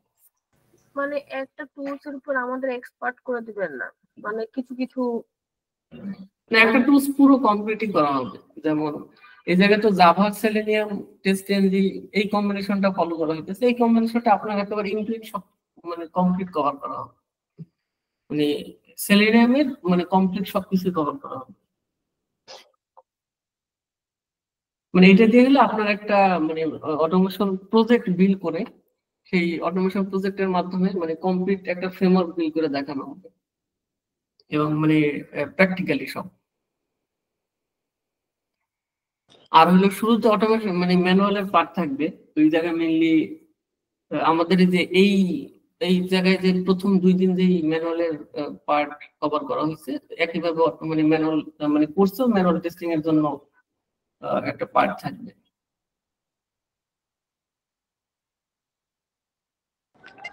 ভাইয়া আমাদের এপিআই টেস্টিং এর জন্য আমরা কোনটা ইউজ করব? মানে বেসিক্যালি আমি এপিআই টেস্টিং শিখছিলাম হচ্ছে পোস্টম্যান দিয়ে, আমরা কি এখানেও আর কি পোস্টম্যান ইউজ করব? হ্যাঁ, আমরা পোস্টম্যানও দেখাবো, প্লাস হলো আপনি কিন্তু যে অটোমেশনের মতো এপিআই তেও স্ক্রিপ্টিং করা যায়, স্ক্রিপ্টিং করার মাধ্যমে এপিআই অটোমেশন করা যায়। পোস্টম্যানের মাধ্যমে আপনি যেটা করতে পারেন যে এপিআই তে ওই যে কালেকশন এনভায়রনমেন্ট সেটআপ করার মাধ্যমে মানে এই জায়গায় অটোমেট করা যায়, কিন্তু কোডিং বা স্ক্রিপ্টিং এর মাধ্যমে অটোমেশন মানে এপিআই টেস্টিংটা করা যায়। আমরা মিলে দুইটাই দেখাই দিব যে কিভাবে আপনি পোস্টম্যানের মাধ্যমে একটা কালেকশন এনভায়রনমেন্ট সেটআপ করে মানে এপিআই টেস্ট করতে পারেন, এবং একই সাথে সাথে যে আপনার এই কিভাবে অটোমেশন স্ক্রিপ্ট লিখে মানে যেভাবে আপনি ইউআই টেস্টিং করেন সিমিলার ভাবে এপিআই টেস্ট অটোমেশন স্ক্রিপ্ট দিয়ে করা যায়, সেইটার জন্য দেখা দেওয়া হবে। এই স্ক্রিপ্টটা কি ভাই সেলেনিয়াম দিয়ে করা যাবে নাকি জাস্ট হচ্ছে অন্য কোনো টুলস দিয়ে? না, এটা সেলেনিয়াম না, সেলেনিয়ামটা ইউজ হয় ওয়েব অটোমেশনের জন্য। এপিআই এর জন্য আবার অন্য লাইব্রেরি আছে, যেমন পাইথনের জন্য হ্যাঁ যে ইউনিট না, যে ইউনিট, তারপরে হলো টেস্টিং, যেগুলো ইউআই অটোমেশনের জন্য। এপিআই অটোমেশনের জন্য পাইথনের হলো আপনার রিকোয়েস্ট লাইব্রেরি আছে, তারপরে জাভাতে রেস্ট এশিওর আছে, এরকম বিভিন্ন ধরনের লাইব্রেরি আছে যেগুলো এপিআই অটোমেশন করার জন্য। মেইনলি ইউআই এবং এপিআই দুইটা ধরনের ডিফারেন্ট ভিন্ন ভিন্ন লাইব্রেরি আছে। এখন আপনার সেলেনিয়াম দিয়ে কিন্তু আপনার এপিআই অটোমেশন করা যাবে, এটা হলো ইউআই অটোমেশনের জন্য। জি ভাইয়া, ওকে ভাইয়া আমরা যে পোস্টম্যান দিয়ে যে এপিআই টেস্টিংটা করি, এটা কি অটোমেশনের মধ্যে পড়ে না স্ক্রিপ্ট লিখে? হ্যাঁ, এটাও অটোমেশন হয়, কিন্তু এই জায়গায় যেটা হলো আপনার এই যে পোস্টম্যান মানে ডিপেন্ডেন্ট এটা, যেমন আপনার কিন্তু এটাকে পারফর্ম করতে হলে পোস্টম্যানে যাইতে হবে। কিন্তু আপনার যদি আলাদাভাবে যেভাবে আমরা ইউআই অটোমেশন করি, ওইটা একটা মানে ল্যাঙ্গুয়েজ সিলেক্ট করে একটা লাইব্রেরি থাকে, ওইটা জাস্ট হলো ওইটা কিন্তু ইন্ডিপেন্ডেন্ট থাকে। যেমন ওই প্রজেক্টটাকে জাস্ট রান করলে আপনার ইউআই অটোমেশন কিন্তু হয়ে যায়। সিমিলার ভাবেও এপিআই অটোমেশনও করা যায়, সেক্ষেত্রে আপনি পোস্টম্যান দিয়েও করতে পারেন, অথবা অন্য কোনো ফ্রেমওয়ার্ক, যেমন বললাম যে পাইথনের রিকোয়েস্ট লাইব্রেরি আছে, যেটা ওইটার জন্য আপনি পোস্টম্যানের উপরে কোনো ডিপেন্ডেন্সি থাকবে না। আপনি জাস্ট ওই একটা অটোমেশনের জন্য মানে এপিআই অটোমেশনের জন্য একটা প্রজেক্ট থাকবে, সেই জায়গায় আপনি রান দিলে আপনার সকল এটি মানে এপিআই গুলো অটোমেটেড হয়ে ওইটার জন্য ভ্যালিডেট হয়ে রিপোর্ট জেনারেট হবে। আবার জাভার জন্য রেস্ট এশিওর লাইব্রেরি আছে, যেটা দিয়ে মেইনলি হলো এপিআই মানে ওই স্ক্রিপ্টিং করা হয়, এবং ওইটার মাধ্যমে আপনার এপিআই অটোমেশন ভ্যালিডেট হয়। তা আমরা মেইনলি রেস্ট এশিওর যেটা ওই মানে জাভা দিয়ে এটা কভার করে দেখাবো। প্রথম ইউআই অটোমেশন, তারপরে এপিআই অটোমেশনের জন্য পাইথন মানে এপিআই অটোমেশনের জন্য আমাদের পোস্টম্যানের পার্টটাও দেখাই দিব, শুরুতে দেখানো হবে। এরপরে হলো স্ক্রিপ্টিংটাও দেখানো হবে। এর ফলে হলো মানে যাতে হলো সবার কভারেজ বাড়ে, যে দরকার হলে যেটা ইউজ করতে পারে।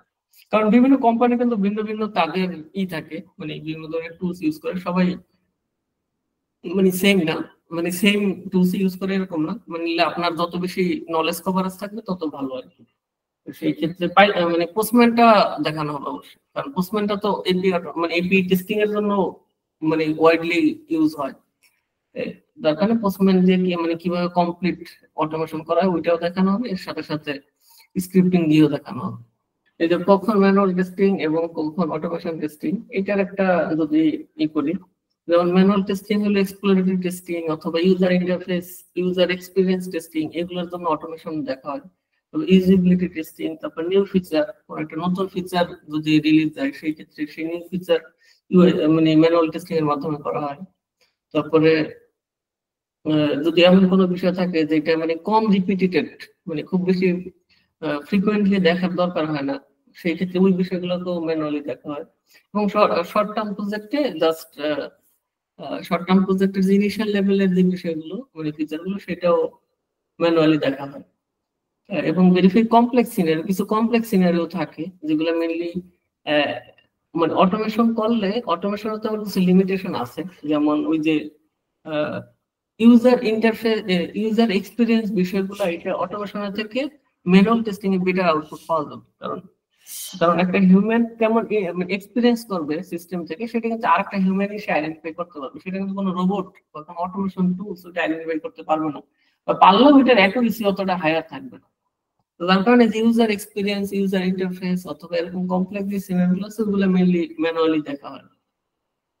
আর অটোমেশনের ক্ষেত্রে যে রিগ্রেশন টেস্ট, যেটা মেইনলি নিউ ফিচার কারণে ওল্ড ফিচার ব্রেক করছে কিনা সেইটা, প্লাস হলো আপনার পারফরমেন্স টেস্ট মানে লোড টেস্ট, এরপরে হলো ওই যে ক্রস ব্রাউজার টেস্ট। এরকম হয় যে ভিন্ন ভিন্ন মানে ব্রাউজারে টেস্ট করার দরকার হয়, তো সেই ক্ষেত্রে একই জিনিস ভিন্ন মানে একই টেস্ট ভিন্ন ভিন্ন ব্রাউজারে, যেমন ক্রোম অথবা মাইক্রোসফট এজ, ফায়ারফক্স, এরকম বিভিন্ন ব্রাউজারে দেখা হয়। এই বিষয়গুলো অটোমেশন করলে সেক্ষেত্রে অনেক ফাস্টার হয় আর কি। আর রিপিটেটিভ টাস্ক যেগুলো মেইনলি বারবার, যে টেস্ট কেসগুলো বারবার পারফর্ম করার দরকার হয়, এটা অটোমেশন করা হয় কারণ এতে মানে হিউম্যান করলে সেক্ষেত্রে এটা ইউরোর হওয়ার পসিবিলিটি থাকে, এই বিষয়গুলো অটোমেশনের মাধ্যমে নেওয়া হয়। আর লার্জ প্রজেক্ট যদি হয়, বড় প্রজেক্ট থাকে, সেই ক্ষেত্রে এটার অটোমেশন কভারেজ বাড়ানো হয়, ওই ক্ষেত্রে অটোমেশন ইউজ হয়। আর এপি টেস্টিং এর জন্য মেইনলি অটোমেশন ইউজ হয়। আচ্ছা, আর হলো কখন অটোমেশন টেস্টিং করা হয় না, সেটা হলো যে যেটা বললাম যে এক্সপ্লোরেটরি, তারপরে ইউজিবিলিটি, অ্যাডহক, এবং যেসব বিষয়গুলো মিলে কমপ্লেক্স, যেটা মিলে ইউজার বা একজন হিউম্যান প্রপারলি বুঝতে পারে, মানে সেই মিলি মেজার করতে পারে এই বিষয়গুলো, মানে হিউম্যান মেজার অথবা হিউম্যান আইডেন্টিফাই করার যে বিষয়গুলো আছে ওইগুলো মেইনলি ম্যানুয়ালের মাধ্যমে কভার করা। আচ্ছা, এখন তাইলে আমরা হলো একটা প্রজেক্ট সেটআপ করব মেইনলি, মানে প্র্যাকটিক্যালি একটা প্রজেক্ট সেটআপ করে কিভাবে সেলেনিয়াম এবং টেস্ট ইঞ্জিন যে একটা প্রজেক্ট সেটআপ করা যায় সেটা মেইনলি স্টেপ বাই স্টেপ দেখব। আচ্ছা, প্রথমে যেটা হলো সেলেনিয়াম, তো এটা একটা মানে অটোমেশন টুলস যেটা মেইনলি বিভিন্ন ল্যাঙ্গুয়েজ, মাল্টিপল ল্যাঙ্গুয়েজে সাপোর্ট করে, যেমন Java, Python, C sharp, JavaScript, বিভিন্ন ল্যাঙ্গুয়েজেই এই সেলেনিয়ামের সাপোর্ট আছে। এবং এর সাথে হলো আমরা টেস্ট চেঞ্জ ইউজ করব। টেস্ট চেঞ্জ হলো এটা জাভার একটা ফ্রেমওয়ার্ক। আচ্ছা, এর সাথে হলো আমরা ওয়েব ড্রাইভার ম্যানেজার, যেটা মেইনলি অ্যাকচুয়ালি ওই যে ব্রাউজারকে ইনভোক করার রিলেটেড বিষয়গুলোকে হ্যান্ডেল করবো, ওয়েব ড্রাইভার ম্যানেজার ইউজ করবো। আচ্ছা, এখন যেহেতু আমরা জাভা ইউজ করবো, এর জন্য মেইনলি সিস্টেমে কি কি রিকোয়ারমেন্ট লাগবে, যে অবশ্যই জেডিকে, জাভার জেডিকে সিস্টেমে ইনস্টল থাকতে হবে, এবং একটা আইডি লাগবে, যে ইন্টিগ্রেটেড ডেভেলপমেন্ট এনভায়রনমেন্টের জন্য যে একটা আইডি বা একটা যেটার মাধ্যমে অ্যাকচুয়ালি কোড করা হয়, সেটা হইতে পারে ইক্লিপস অথবা ইন্টেলিজেন্ট আইডিয়া। এরকম একটা আইডি লাগবে এবং জেডিকে সেটআপ থাকতে হবে পিসিতে। তারপরে হলে আমরা মেইনলি প্রজেক্ট সেটআপ শুরু করতে পারবো। আচ্ছা, আমি তাইলে এখন আমার ইন্টেলিজেন্ট আইডি ইউজ করবো, আমি এখন আইডি হিসাবে এটা আমি ওপেন করতেছি এখন। আচ্ছা, শুরুতে মেইনলি হলে একটা নিউ প্রজেক্ট ক্রিয়েট করে নেব আমরা।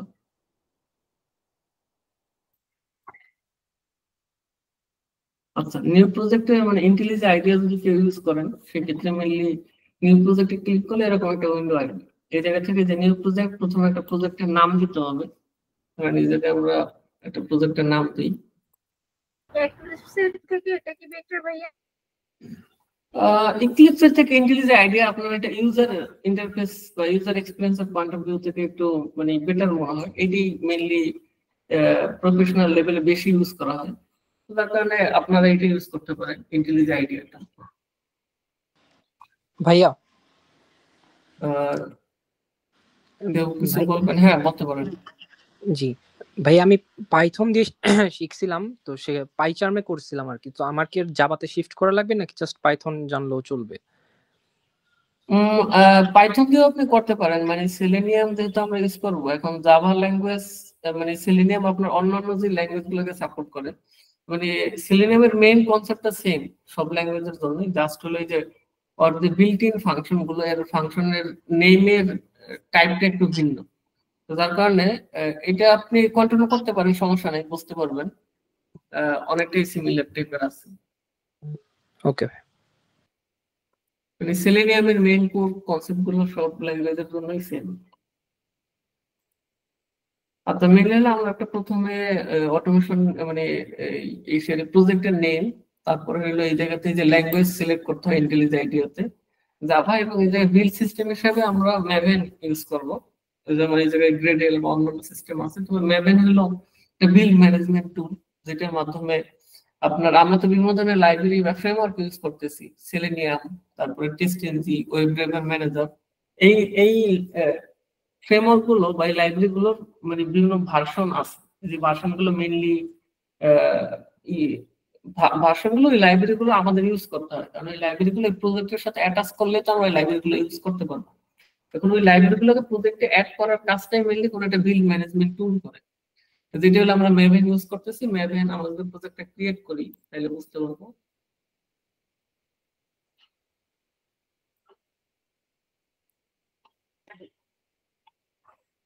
আচ্ছা, আমি যখন একটা নিউ প্রজেক্ট ক্রিয়েট করলাম, তখন হলো এরকম একটা মানে প্রজেক্ট স্ট্রাকচার বাই ডিফল্ট ভাবে থাকে। যেমন জাভার জন্য এসআরসি মেইন ফোল্ডারের ভিতরে একটা জাভা থাকে, এই জায়গায় মেইনলি অ্যাকচুয়াল মেইন পিওর জাভার কোড যেটা, সেটা এই জায়গায় থাকে। আর টেস্টের জন্য যে আরেকটা টেস্ট ফোল্ডার থাকে, যেটার ভিতরে যে জাভা ফোল্ডার, এর ভিতরে মেইনলি টেস্ট কেসের জন্য টেস্ট কেসের ফ্রেমওয়ার্কটা এই জাভা ফোল্ডারে বিল করা হয়। আমরা উপরের যে মেইন ফোল্ডারটা, এটা দরকার না হলেও এটা দরকার হবে না। এবং মেইনলি টেস্ট এর ভিতরে যে জাভা ফোল্ডার, এই জায়গায় মেইনলি আমরা ফাইলগুলোকে অ্যাড করবো, ফ্রেমওয়ার্কের ফাইলগুলোকে। আমি হলো এই জায়গায়, যেহেতু আমরা এই যে বিল্ড ম্যানেজমেন্ট টুল হিসেবে ম্যাভেন ইউজ করতেছি, ম্যাভেনের pom.xml নামে একটা ফাইল থাকে।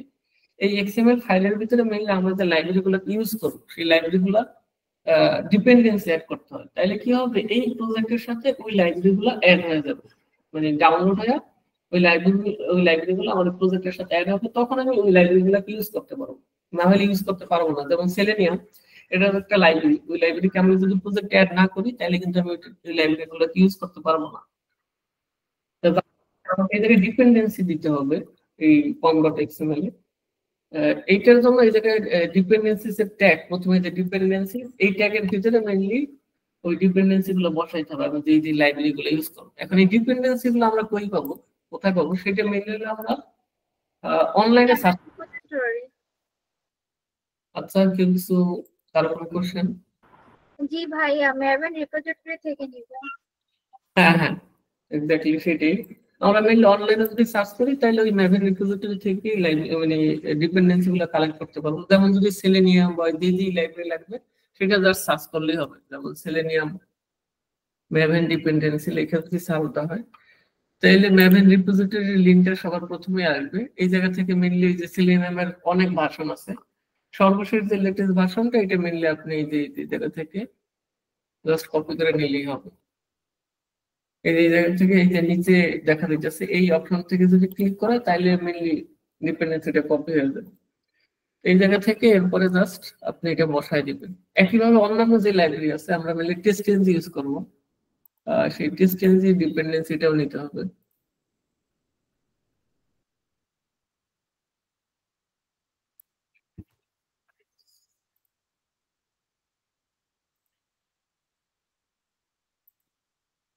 তো এই জায়গা থেকে কপি করে জাস্ট এই ডিপেন্ডেন্সি গুলো pom.xml এর ভিতরে অ্যাড করতে হবে।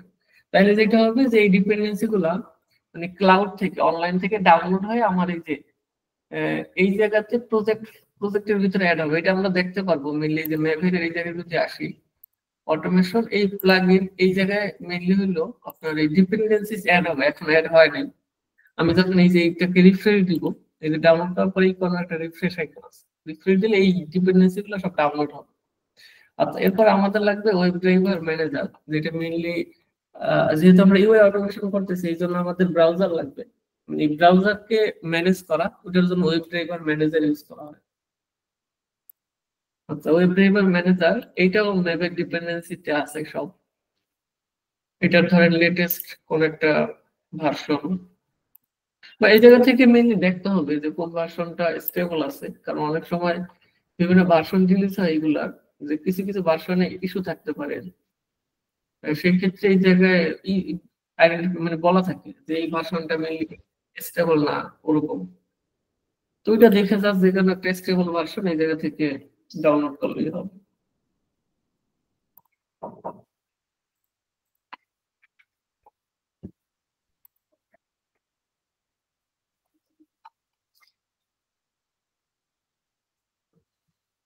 আচ্ছা, এই জায়গায় হলে আমরা সেলেনিয়াম, টেস্টেনজি এবং ওয়েব ড্রাইভার ম্যানেজার এই তিনটা আমরা ডিপেন্ডেন্সি আমাদের এখন সফল লাগবে।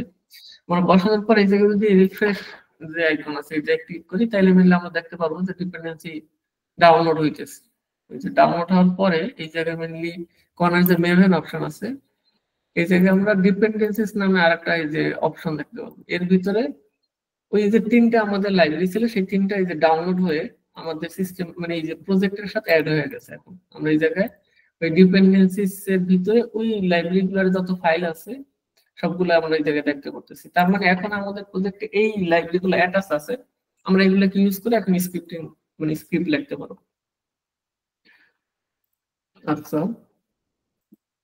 এখন আমাদের pom.xml এর ভিতরে আমাদের ডিপেন্ডেন্সি গুলো সেট আপ করা হয়ে গেছে। আমরা যেটা করবো এখন হলো জাস্ট এই টেস্ট এর ভিতরে যে জাভা ফোল্ডার এই জায়গায় মেইনলি আমরা মানে স্ক্রিপ্ট লেখা শুরু করবো। তো প্রথমে যেটা করতে হবে আমাদের ব্রাউজারকে ইনভোক করানোর জন্য, কারণ আমরা যখন ইউআই টেস্ট করবো আমাদের তো অবশ্যই কোনো একটা ব্রাউজারে প্রথমে মানে ইনভোক হতে হবে, ওপেন হতে হবে, তারপরে সেই ব্রাউজারের ভিতরে সাইটটা লোড হবে, লোড হয়ে অটোমেটেড হবে। এই ব্রাউজার ইনিশিয়েট করার জন্য প্রথমে আমরা একটা জাভা ক্লাস নিয়ে নিব যেটা মেইনলি ড্রাইভার নামে, বেস ড্রাইভার।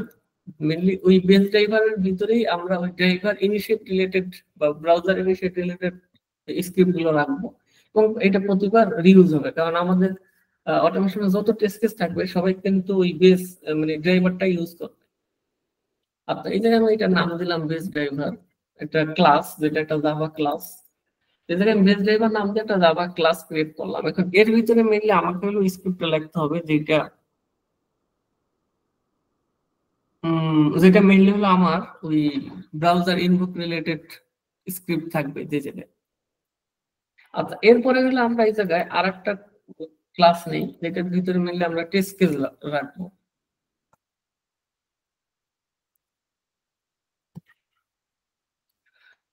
আচ্ছা, এই জায়গায় আমরা তাহলে দুইটা ক্লাস নিয়ে নিলাম। এখন আমাদের এই ক্লাসের ভিতরে মেইনলি আমরা স্ক্রিপ্ট যেটা ইনিশিয়াল লেভেল আমরা মেইনলি এখন এই জায়গায় জাস্ট একটা বেসিক করব যে একটা লগইন ফর্ম কিভাবে অটোমেট করা যায় এরকম একটা বেসিক সিম্পল অটোমেশন ফ্রেমওয়ার্ক দ্বারা করা এই জায়গায়।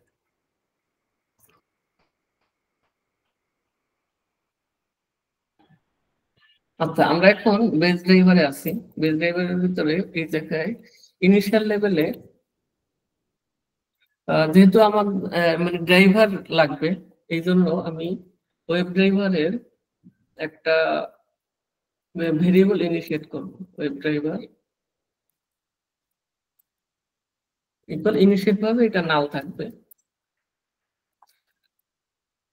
আচ্ছা, এরপরে যেটা করতে হবে যে আমাকে এই জায়গায় একটা এই যে আমরা যেহেতু টেস্ট এনজিন ইউজ করতেছি তা আমাকে টেস্ট এনজিন বিভিন্ন ধরনের অ্যানোটেশন আছে যেটা মেইনলি আমরা যদি একটু ডকুমেন্টেশনে যাই, টেস্ট এনজিন অ্যানোটেশন।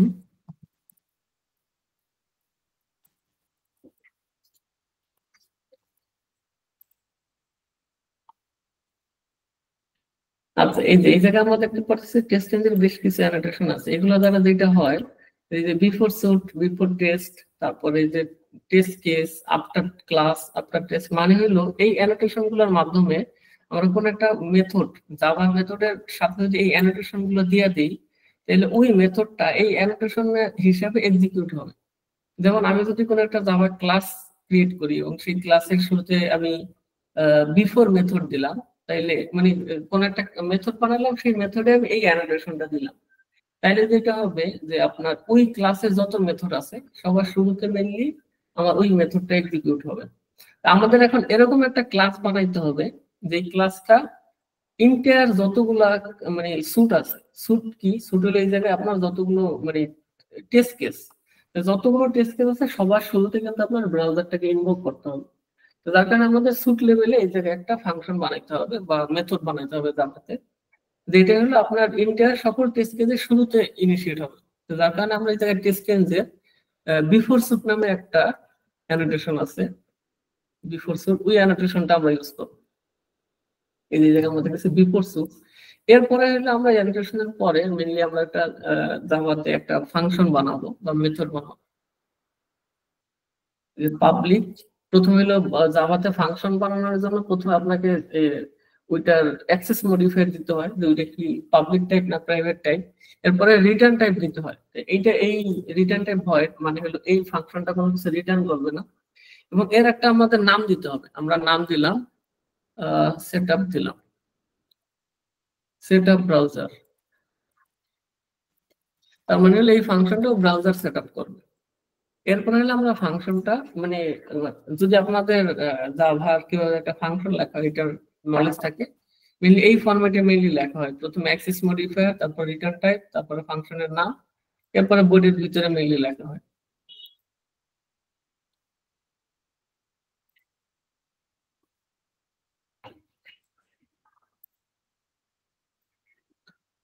আচ্ছা, জাস্ট কয়েক সেকেন্ড, আমি একটু ব্রেক নিতেছি কয়েক সেকেন্ড।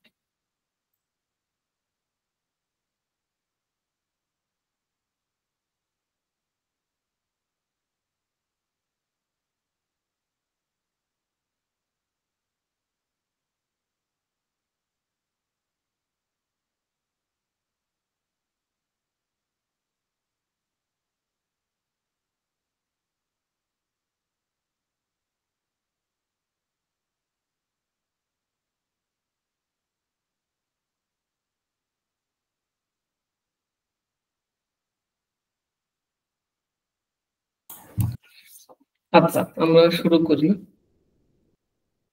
আচ্ছা, প্রথমে হলো আমরা একটা এই জায়গায় ফাংশন বানাইলাম, যে ফাংশনটা বিফোর সুট দিলাম, কারণ হলো এই জায়গায় যতগুলো টেস্ট মানে টেস্ট কেস থাকবে, এই জায়গায় আমি একটা টেস্ট কেস মাল্টিপল থাকতে পারে, মানে সবার শুরুতে মেইনলি এটা মানে ইনিশিয়াল হবে, কারণ বিফোর সুট অ্যালোকেশনটা দেওয়া হয়েছে এবং এটা এই পাবলিক ভয়েড, কারণ হলো এটা পাবলিক টাইপের থাকবে এবং এটার কোনো রিটার্ন থাকবে না, মানে এই ফাংশনটা, এবং এটার একটা নাম দেওয়া হয়েছে। এখন এই ফাংশনের ভিতরে আমাকে মেইনলি ওই ব্রাউজার ইনভোক করার জন্য ওই স্ক্রিপ্ট বা কোড লিখতে হবে। আচ্ছা, এরপরে হলো আমরা যেটা করবো এখন হলো ওয়েব ড্রাইভার ম্যানেজার ইউজ করবো, কারণ হলো আমরা যেহেতু ব্রাউজার ওপেন করবো, তাইলে আমাদের ওয়েব ড্রাইভার ম্যানেজার করার জন্য প্রথমে হলো আমাদের ওয়েব ড্রাইভার ম্যানেজার এর ইউজ করতে হবে, অবজেক্ট ইউজ করতে হবে। ওয়েব ড্রাইভার ম্যানেজার, এরপর আমাদের এই ওয়েব ড্রাইভার ম্যানেজারের ভিতরে আমাদের ক্রোম ড্রাইভার আছে। আমরা যদি ডট দিই তাহলে দেখতে পারবো যে এই ওয়েব ড্রাইভার ম্যানেজারের ভিতরে মাল্টিপল ব্রাউজার আছে, যেমন Chrome driver, Edge driver, Firefox, মানে এটা একটা ব্রাউজারের ইনস্ট্যান্স। এখন আমরা কোন ব্রাউজারটা চাই সেটা হলো জাস্ট এই জায়গায় সেটআপ করা থাকে। আচ্ছা, আমরা এখন ইনিশিয়াল লেভেলে আমরা ক্রোম ড্রাইভারটাই নিয়ে কাজ করি, যেহেতু মানে ক্রোমটা সবচেয়ে বেশি ওয়াইডলি ইউজ হয়। এরপরে এই ক্রোম ড্রাইভার নেওয়ার পরে আমরা যদি ডট দেই তাহলে আমরা দেখতে পাবো মেইনলি এটা যেহেতু একটা অবজেক্টের ভিতরে থাকে, সাধারণত ডট দিলে ওই অবজেক্টের যে রিসোর্স গুলো সেটা মেইনলি লোড হয়। তাহলে এখন আমরা হলো এটা সেট আপ করবো, তার কারণে ডট সেট আপ। তার মানে আমরা ওয়েব ড্রাইভার ম্যানেজার থেকে, মানে এই ওয়েব ড্রাইভার ম্যানেজারটা একটা ফ্রেমওয়ার্ক, এইটার মানে লাইব্রেরি, এটার ভিতরে হলো মাল্টিপল ব্রাউজারের আছে, সেটা ক্রোম ড্রাইভার অথবা ফায়ারফক্স অথবা অন্যান্য ব্রাউজার। আমরা এই জায়গা থেকে ফায়ারফক্সটাকে নিয়ে, মানে আমরা এই জায়গা থেকে ক্রোমটাকে নিয়ে সেটাকে সেট আপ করবো। এরপরে যেটা করতে হবে, আমরা এই জায়গাতে একটা ড্রাইভার ভেরিয়েবল ইনিশিয়েট করছি, এইটার ভিতরে মেইনলি আমাদেরকে ওই ব্রাউজারটাকে ইনিশিয়েট করতে হবে।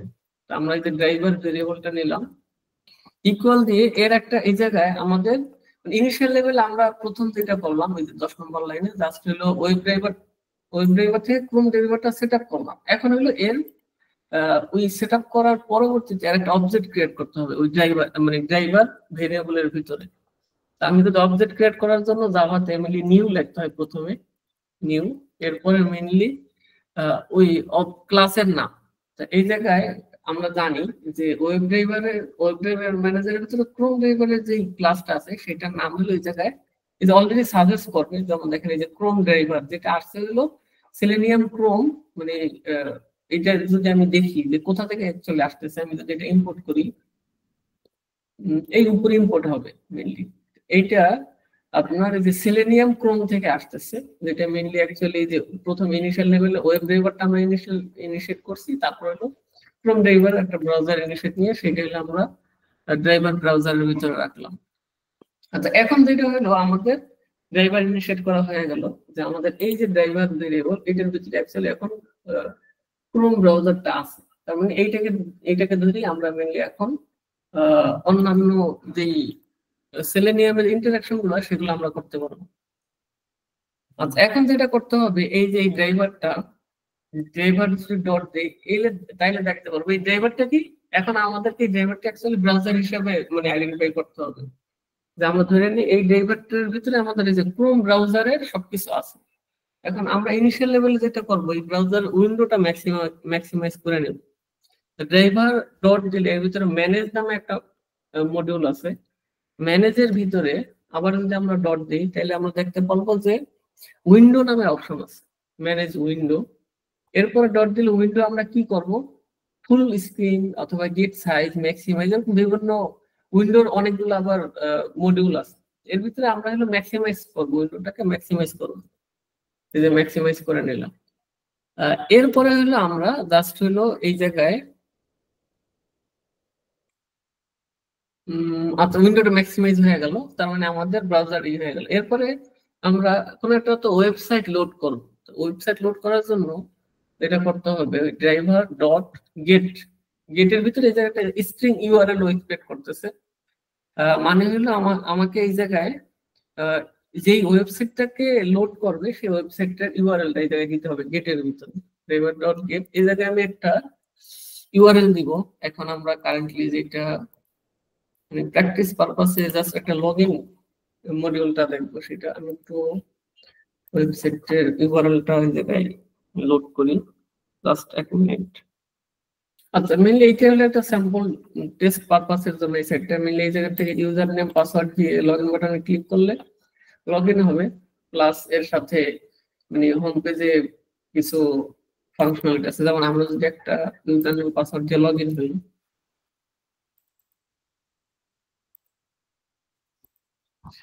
তো এটা মেইনলি একটা টেস্ট করার জন্য একটা স্যাম্পল ই কমার্স সাইটের মতো, যে জায়গায় মেইনলি টেস্টিং করা যায়। এই যে লগইন দেওয়ার পরে এই জায়গায় বিভিন্ন আইটেম আছে, এই যে ক্লিক করলে সেটা কার্টে অ্যাড হবে, এই যে কার্ট থেকে মেইনলি চেক আউটের অপশন আছে। জাস্ট এটা টেস্টিং পারপাসের একটা সাইট।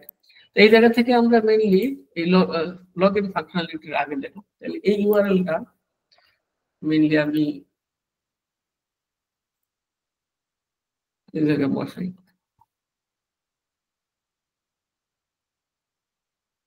আচ্ছা, তার মানে হলো আমাদের এই যে ব্রাউজার সেটআপ রিলেটেড বিষয়গুলো আমাদের ইনিশিয়াল করা হয়ে গেছে। এখন আমরা টেস্ট কেজে যাব। টেস্ট কেজের ভিতরে মেইনলি অ্যাকচুয়াল টেস্ট কেজ লিখতে হবে। তো আমরা এই জায়গাতে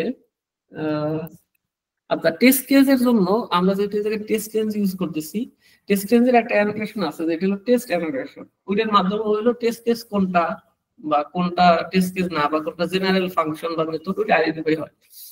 টেস্ট কেসকে আইডেন্টিফাই করার জন্য টেস্ট নামে একটা অ্যানোটেশন আছে, ওই অ্যানোটেশনের মাধ্যমে হলো টেস্ট কেসকে আইডেন্টিফাই হয়। এখন ধরেন আমি টেস্ট অ্যানোটেশন দিলাম, এরপর হলো একটা ফাংশন লিখতে হবে।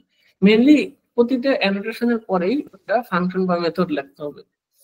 এখন আমি এই জায়গায় একটা মানে পাবলিক ভয়েড, যেহেতু এই টেস্ট কেসটা কোনো কিছু রিটার্ন করবো না এই কারণে ভয়েড। এরপর আমি দিলাম লগইন নাম দিলাম, যেহেতু আমি এই জায়গায় লগইন পারফর্ম করবো। তার মানে এইটা আমার একটা টেস্ট কেস হয়ে গেল। এরপর আমি এখন আপাতত এটাকে আমি রান দিব, রান দিয়ে জাস্ট দেখবো যে আমার ব্রাউজারটা ইনভোক হইতেছে কিনা। এই কারণে আমি জাস্ট এই জায়গায় স্যাম্পল কিছু একটা প্রিন্ট করি, জাস্ট এমনিতেই জাস্ট মানে জাস্ট বোঝার জন্য যে আমার ব্রাউজার সেটআপটা প্রপারলি হয়েছে কিনা।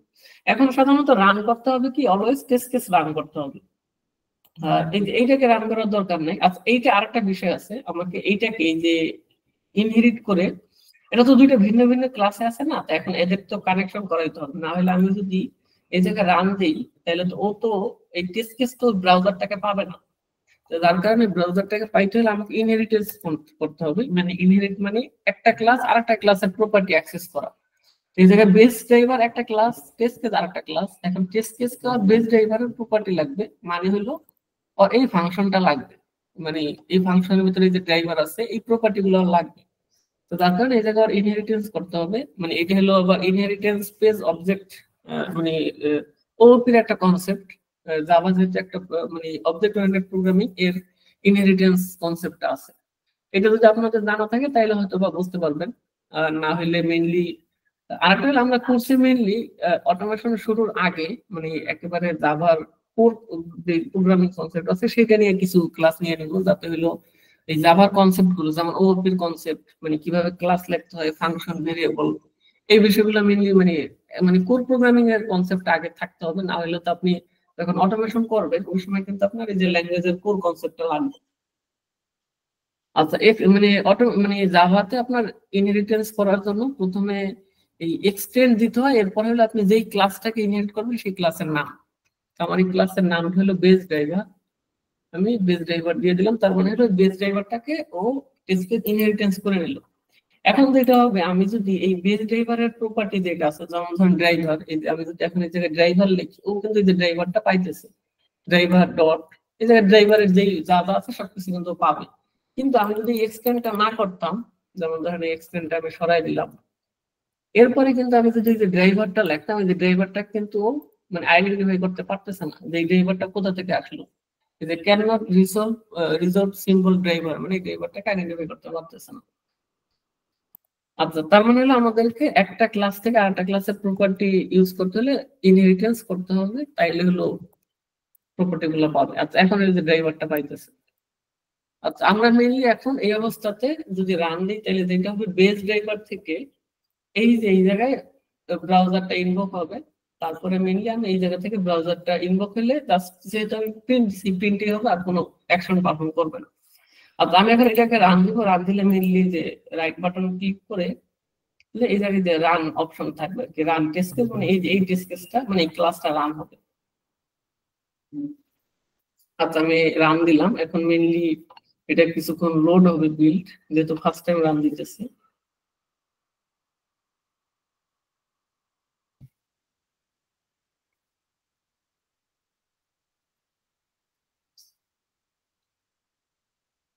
আচ্ছা ফার্স্ট টাইম হলো সবকিছু একটু প্রিপেয়ার করে, প্রিপেয়ার করার পরে তারপরে মেইনলি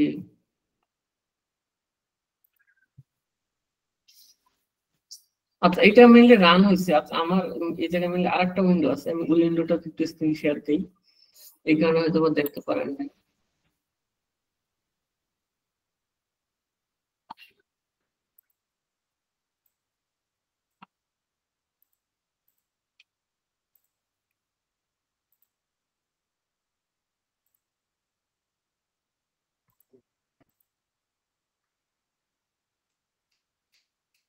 আচ্ছা সবাই আমার স্ক্রিন দেখতে পারতেছেন?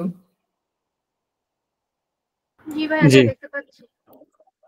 আচ্ছা আমি মেইনলি রান দেই, তাহলে এই যে নতুন যে ব্রাউজার উইন্ডোটা ইনভোক হলো সেটা আপনারা এখন দেখতে পারবেন।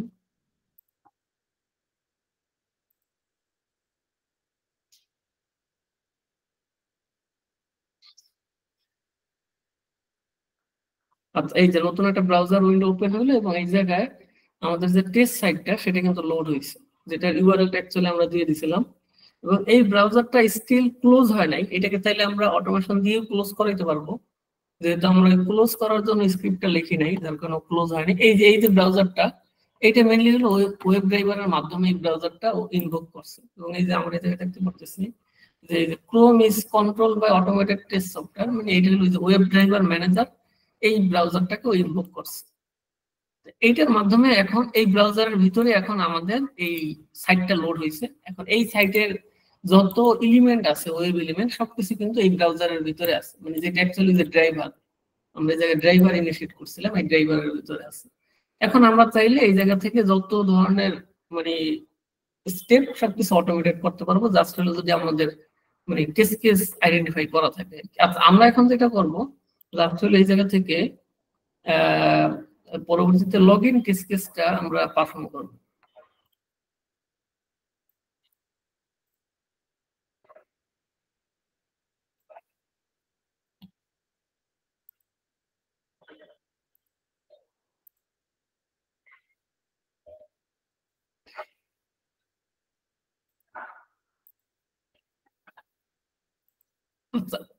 এই জায়গা থেকে আমরা আবার রান দেই, কারণ হলো আমাদের ওই ব্রাউজার থেকে আমরা যদি যে লগ ইন টেস্টটা পারফর্ম করতে চাই সেক্ষেত্রে আমাদের যেটা করতে হবে আমাদের তো এলিমেন্ট গুলোকে নিয়ে ওই স্টেপ অটোমেশনের স্টেপ লিখতে হবে। সেটা আমরা যদি 1 বাই 1 লিখি, আমরা একটু এটাকে আবার পারফর্ম করি, মানে উইন্ডোটা ওপেন করি, যাতে হলে আমরা এলিমেন্ট গুলোকে ইন্সপেক্ট করে ওইটাকে অটোমেশন স্ক্রিপ্ট ইনক্লুড করতে পারি।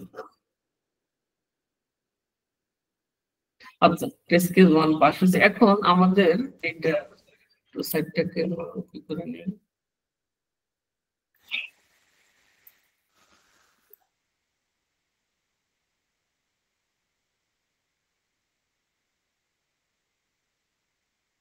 আচ্ছা জাস্ট কয়েক সেকেন্ড।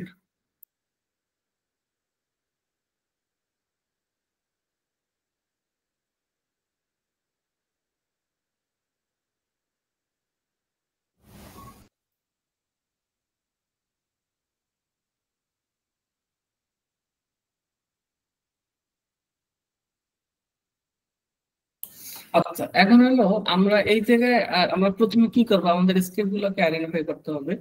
আমরা প্রথমে ইউজার নেম যে ইনপুট আছে, এই যে ইনপুটটা, এই জায়গায় আমরা ইউজার নেম পাঠাবো, এই যে ইউজার নেম পাসওয়ার্ড ফিল্ডের ভিতরে পাসওয়ার্ড পাঠাবো, এরপরে লগ ইন বাটনে ক্লিক করবো। মানে 3টা অ্যাকশন, মানে 3টা স্টেপ পারফর্ম করতে হবে। এই স্টেপ গুলো পারফর্ম করার জন্য এই যে এগুলো হলো প্রতিটা এক একটা ওয়েব এলিমেন্ট বলে। যেমন যে ইনপুট গুলো আমরা দেখতে পারতেছি, যে বাটন দেখতে পারতেছি, তারপরে যে টেক্সট, এগুলো মেইনলি আমরা যদি ইন্সপেক্ট করি তাহলে দেখতে পারবো যে এগুলো HTML এর বিভিন্ন ধরনের এলিমেন্টের ভিতরে আছে। সেটা ডিভ হইতে পারে, অথবা HTML এর ইনপুট ফিল্ড হইতে পারে, এই ইনপুট ফিল্ড,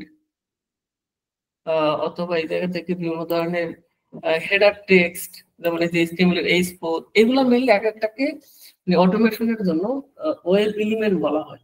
এই ওয়েব এলিমেন্টের লোকেটর নিতে হয় মেইনলি স্ক্রিপ্ট করার জন্য বা অটোমেশনের স্টেপ লেখার জন্য। তাই কারণ হলো অটোমেশন টুলস ও তো মেইনলি এলিমেন্ট গুলোকে আইডেন্টিফাই করে। এলিমেন্ট গুলোকে কিভাবে আইডেন্টিফাই করে, হলো লোকেটরের মাধ্যমে। এই যে লোকেটর মানে হলো এই যে HTML এর যে এলিমেন্ট, এই লোকেটরের মাধ্যমে। এখন এই লোকেটরের জন্য আমাদের মেইনলি এক্সপাথ অথবা CSS সিলেক্টর অথবা আইডি, এগুলোর মাধ্যমে লোকেটর গুলাকে, মানে এলিমেন্ট গুলোর লোকেটর আইডেন্টিফাই করতে হয়। আচ্ছা, এখন আমরা যেটা করব, এই ইউজার নেম, পাসওয়ার্ড এবং লগইন, এই ওয়েব এলিমেন্ট গুলো লোকেটর নিব।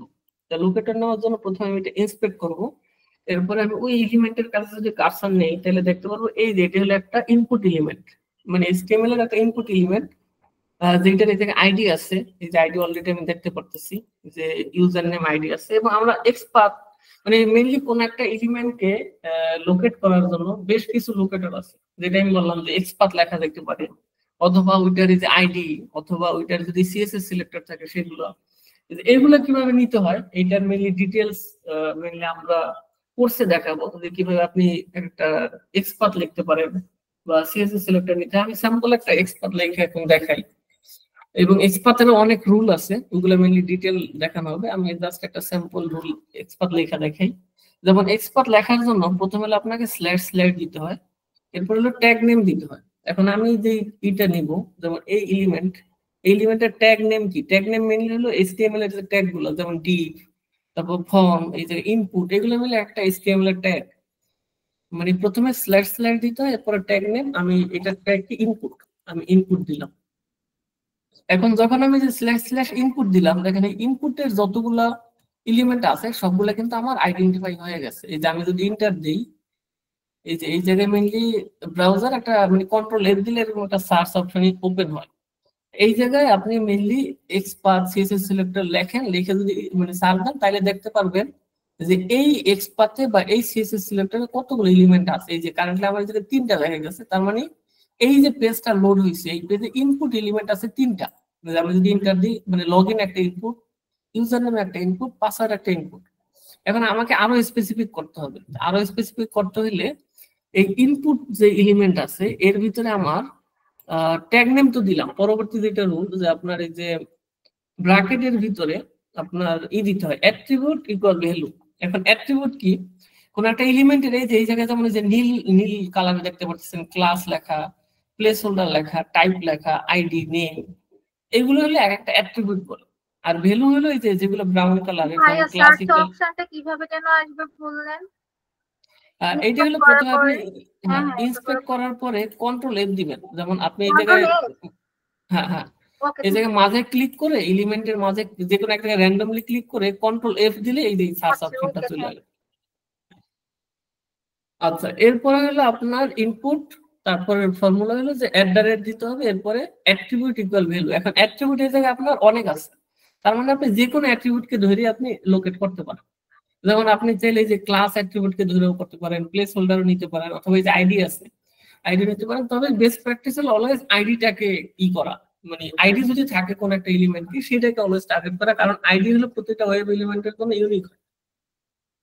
যার কারণে আপনি যদি যে ক্লাস নেন, ক্লাস কিন্তু একটা সেম ক্লাসের মাল্টিপল এলিমেন্ট থাকতে পারে। যেমন এই জায়গায় আমরা দেখতে পাচ্ছি ক্লাস হলো এই যে input underscore euro for input, এই সেম ক্লাস কিন্তু যে নিচের যেটা পাসওয়ার্ড ফিল্ডেরও মানে ক্লাস কিন্তু সেম। যার কারণে আপনার ক্লাস সেম হইতে পারে, প্লেস হোল্ডার সেম হইতেও পারে, ভিন্ন হইতে পারে, টাইপও সেম হইতে পারে, যেমন দুইটাই টেক্সট মানে টেক্সট টাইপের। তার মানে এগুলো আপনার সেম হইতে পারে। আপনার ইউনিক যেটা হবে অলওয়েজ আইডি। তার মানে বেস্ট প্র্যাকটিস হলো আইডিটাকে অলওয়েজ আপনার কনসিডার করা। তার মানে আমার অ্যাট্রিবিউট হলো আইডি, ইকুয়াল দিয়ে আইডির যে ভ্যালুটা সেটা আমি দিব, মানে কোটেশন মার্কের ভিতরে আইডির ভ্যালুটা দিই। এখন যখন আমি যে এই যে কমপ্লিট করলাম, এখন যদি আমি ইন্টার দিই, দেখেন যে আমার একটা এলিমেন্ট কিন্তু এই যে এই জায়গায় দেখাইতেছে একটা এলিমেন্ট আইডেন্টিফাই হয়েছে। এটা মেইনলি আমি যে এই যে এক্সপার্টটা লিখলাম, এই এক্সপার্ট হিসেবে আমার যে পেজটা কারেন্টলি লোড আছে, এই পেজে আমার একটা এলিমেন্ট আছে এবং সেই এলিমেন্টটাকে প্রপারলি আইডেন্টিফাই করছে। তার মানে এই লোকেটরটা দিয়ে হলো আমি যখন অটোমেশনের স্ক্রিপ্ট লিখবো তখন এই লোকেটর দিয়ে এই এলিমেন্টটাকে আইডেন্টিফাই করবো। তার মানে এইভাবে আমাদের হলো প্রতিটা এলিমেন্টের জন্য আমাদেরকে লোকেটর লিখতে হবে। এখন সেটা আমরা বিভিন্ন ওয়ে আছে, যখন যেটা মানে বেস্ট হয় সেটা আমরা নিব।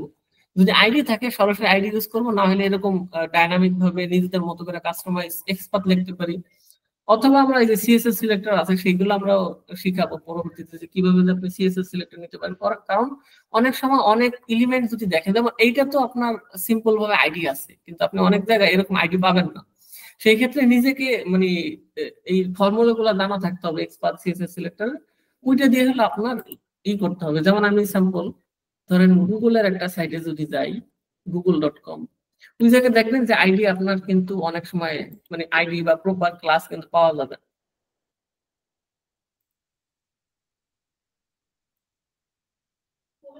আচ্ছা, যেমন এই যে google.com এ গেলাম, এখন যদি আমি এই যে সাইন ইন করার যে বাটন এটা ইন্সপেক্ট করি, এটার মানে এই এলিমেন্টের লোকেটরটা নিতে চাই, এই যে এই জায়গায় দেখেন এই জায়গায় কিন্তু আপনার আইডি নাই, বা এই যে এটা কিন্তু অতটা অর্গানাইজ না। সাধারণত মানে এরকম ওয়ার্ল্ড ক্লাস যে সাইট গুলো আছে ওই সব জায়গায় অনেক সময় এরকম ভাবে রাখে, মানে যাতে মানুষ হয়তো অটোমেট করতে না পারে এই কারণে। কিন্তু এটাকে চাইলে তাও করা যাবে। এইসব বিষয় যেগুলোতে আপনার প্রপারলি আইডি নাই বা মানে ইজিলি আপনি লোকেট করতে পারেন না, সেগুলোতেও কিভাবে লোকেটর নেওয়া যায় ওইসব বিষয় আমরা মেইনলি শিখাবো আর কি। যে এই জন্য আপনাকে যেটা কিভাবে করা যায়, এটার জন্য মেইনলি হলো আপনাকে ওই যে এক্সপার্ট লিখতে হবে। মানে এক্সপার্ট লেখার অনেক ফর্মুলা আছে। যেমন আমি যদি কোনো একটা সাইটে যায় এক্সপার্ট লেখার ফর্মুলা গুলো আনি, এক্সপার্ট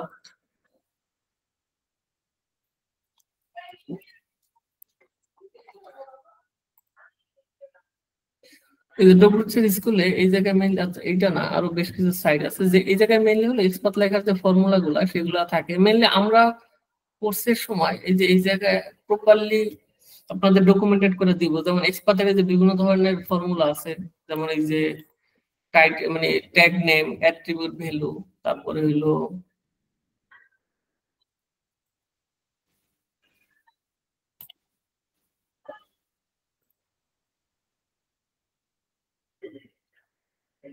মানে কমন যে ফর্মুলাটা সেটা হলো এইটা। যেমন আপনার slash tag name attribute value, এটা হলো কমন, কিন্তু আরো বেশ কিছু প্রায় আরো অনেক ধরনের ফর্মুলা আছে।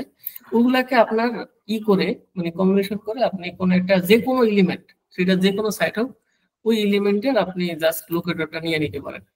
আচ্ছা, এখন ধরেন আমি এই জায়গায়, হ্যাঁ বলবেন। আচ্ছা, ওয়েলকাম। আচ্ছা, এখন ধরেন আমরা এই যে লোকেটরটা নিলাম, এটা আমরা এখন এই এলিমেন্টটাকে আমরা অটোমেশনে ইনক্লুড করতে হবে। আচ্ছা, এখন আমরা টেস্ট কেসে চলে যাব। এই যে এইটাকে জাস্ট সরাই দেব, যে প্রিন্টটা ছিল আমাদের ওইটা লাগবে না। আচ্ছা, এখন যেটা করতে হবে আমাদের মেইনলি এলিমেন্ট গুলা নিয়েছি সেই এলিমেন্ট গুলাকে লোকেট করতে হবে। লোকেট করার জন্য এই যে ড্রাইভার অলওয়েজ, কারণ ড্রাইভারের ভিতরে হলো আপনার ইন্টার এই ব্রাউজারটা আছে, এই ব্রাউজার এবং ব্রাউজারের ভিতরে এলিমেন্ট গুলো আছে, তার মানে ড্রাইভারের ভিতরে আমার ওই এলিমেন্ট ওয়েব এলিমেন্ট গুলো আছে। ড্রাইভার ডট, এরপর আমরা যদি ফাইন্ড এলিমেন্ট নামে এই জায়গায় আমি ফাংশন দেখতে পারবো, বিল্ট ইন ফাংশন, এগুলো মেনলি সেলেনিয়াম থেকে আসতেছে। এই যে ফাইন্ড এলিমেন্ট যদি আমি যাই, ও যেটা করবে এই ফাইন্ড এলিমেন্টের ভিতরে আপনার লোকেটর দিতে হবে, মানে এই ওই যে লোকেটরটা আমরা যে একটু আগেই করলাম, এই যে এই লোকেটরটা এটা মেনলি দিতে হবে।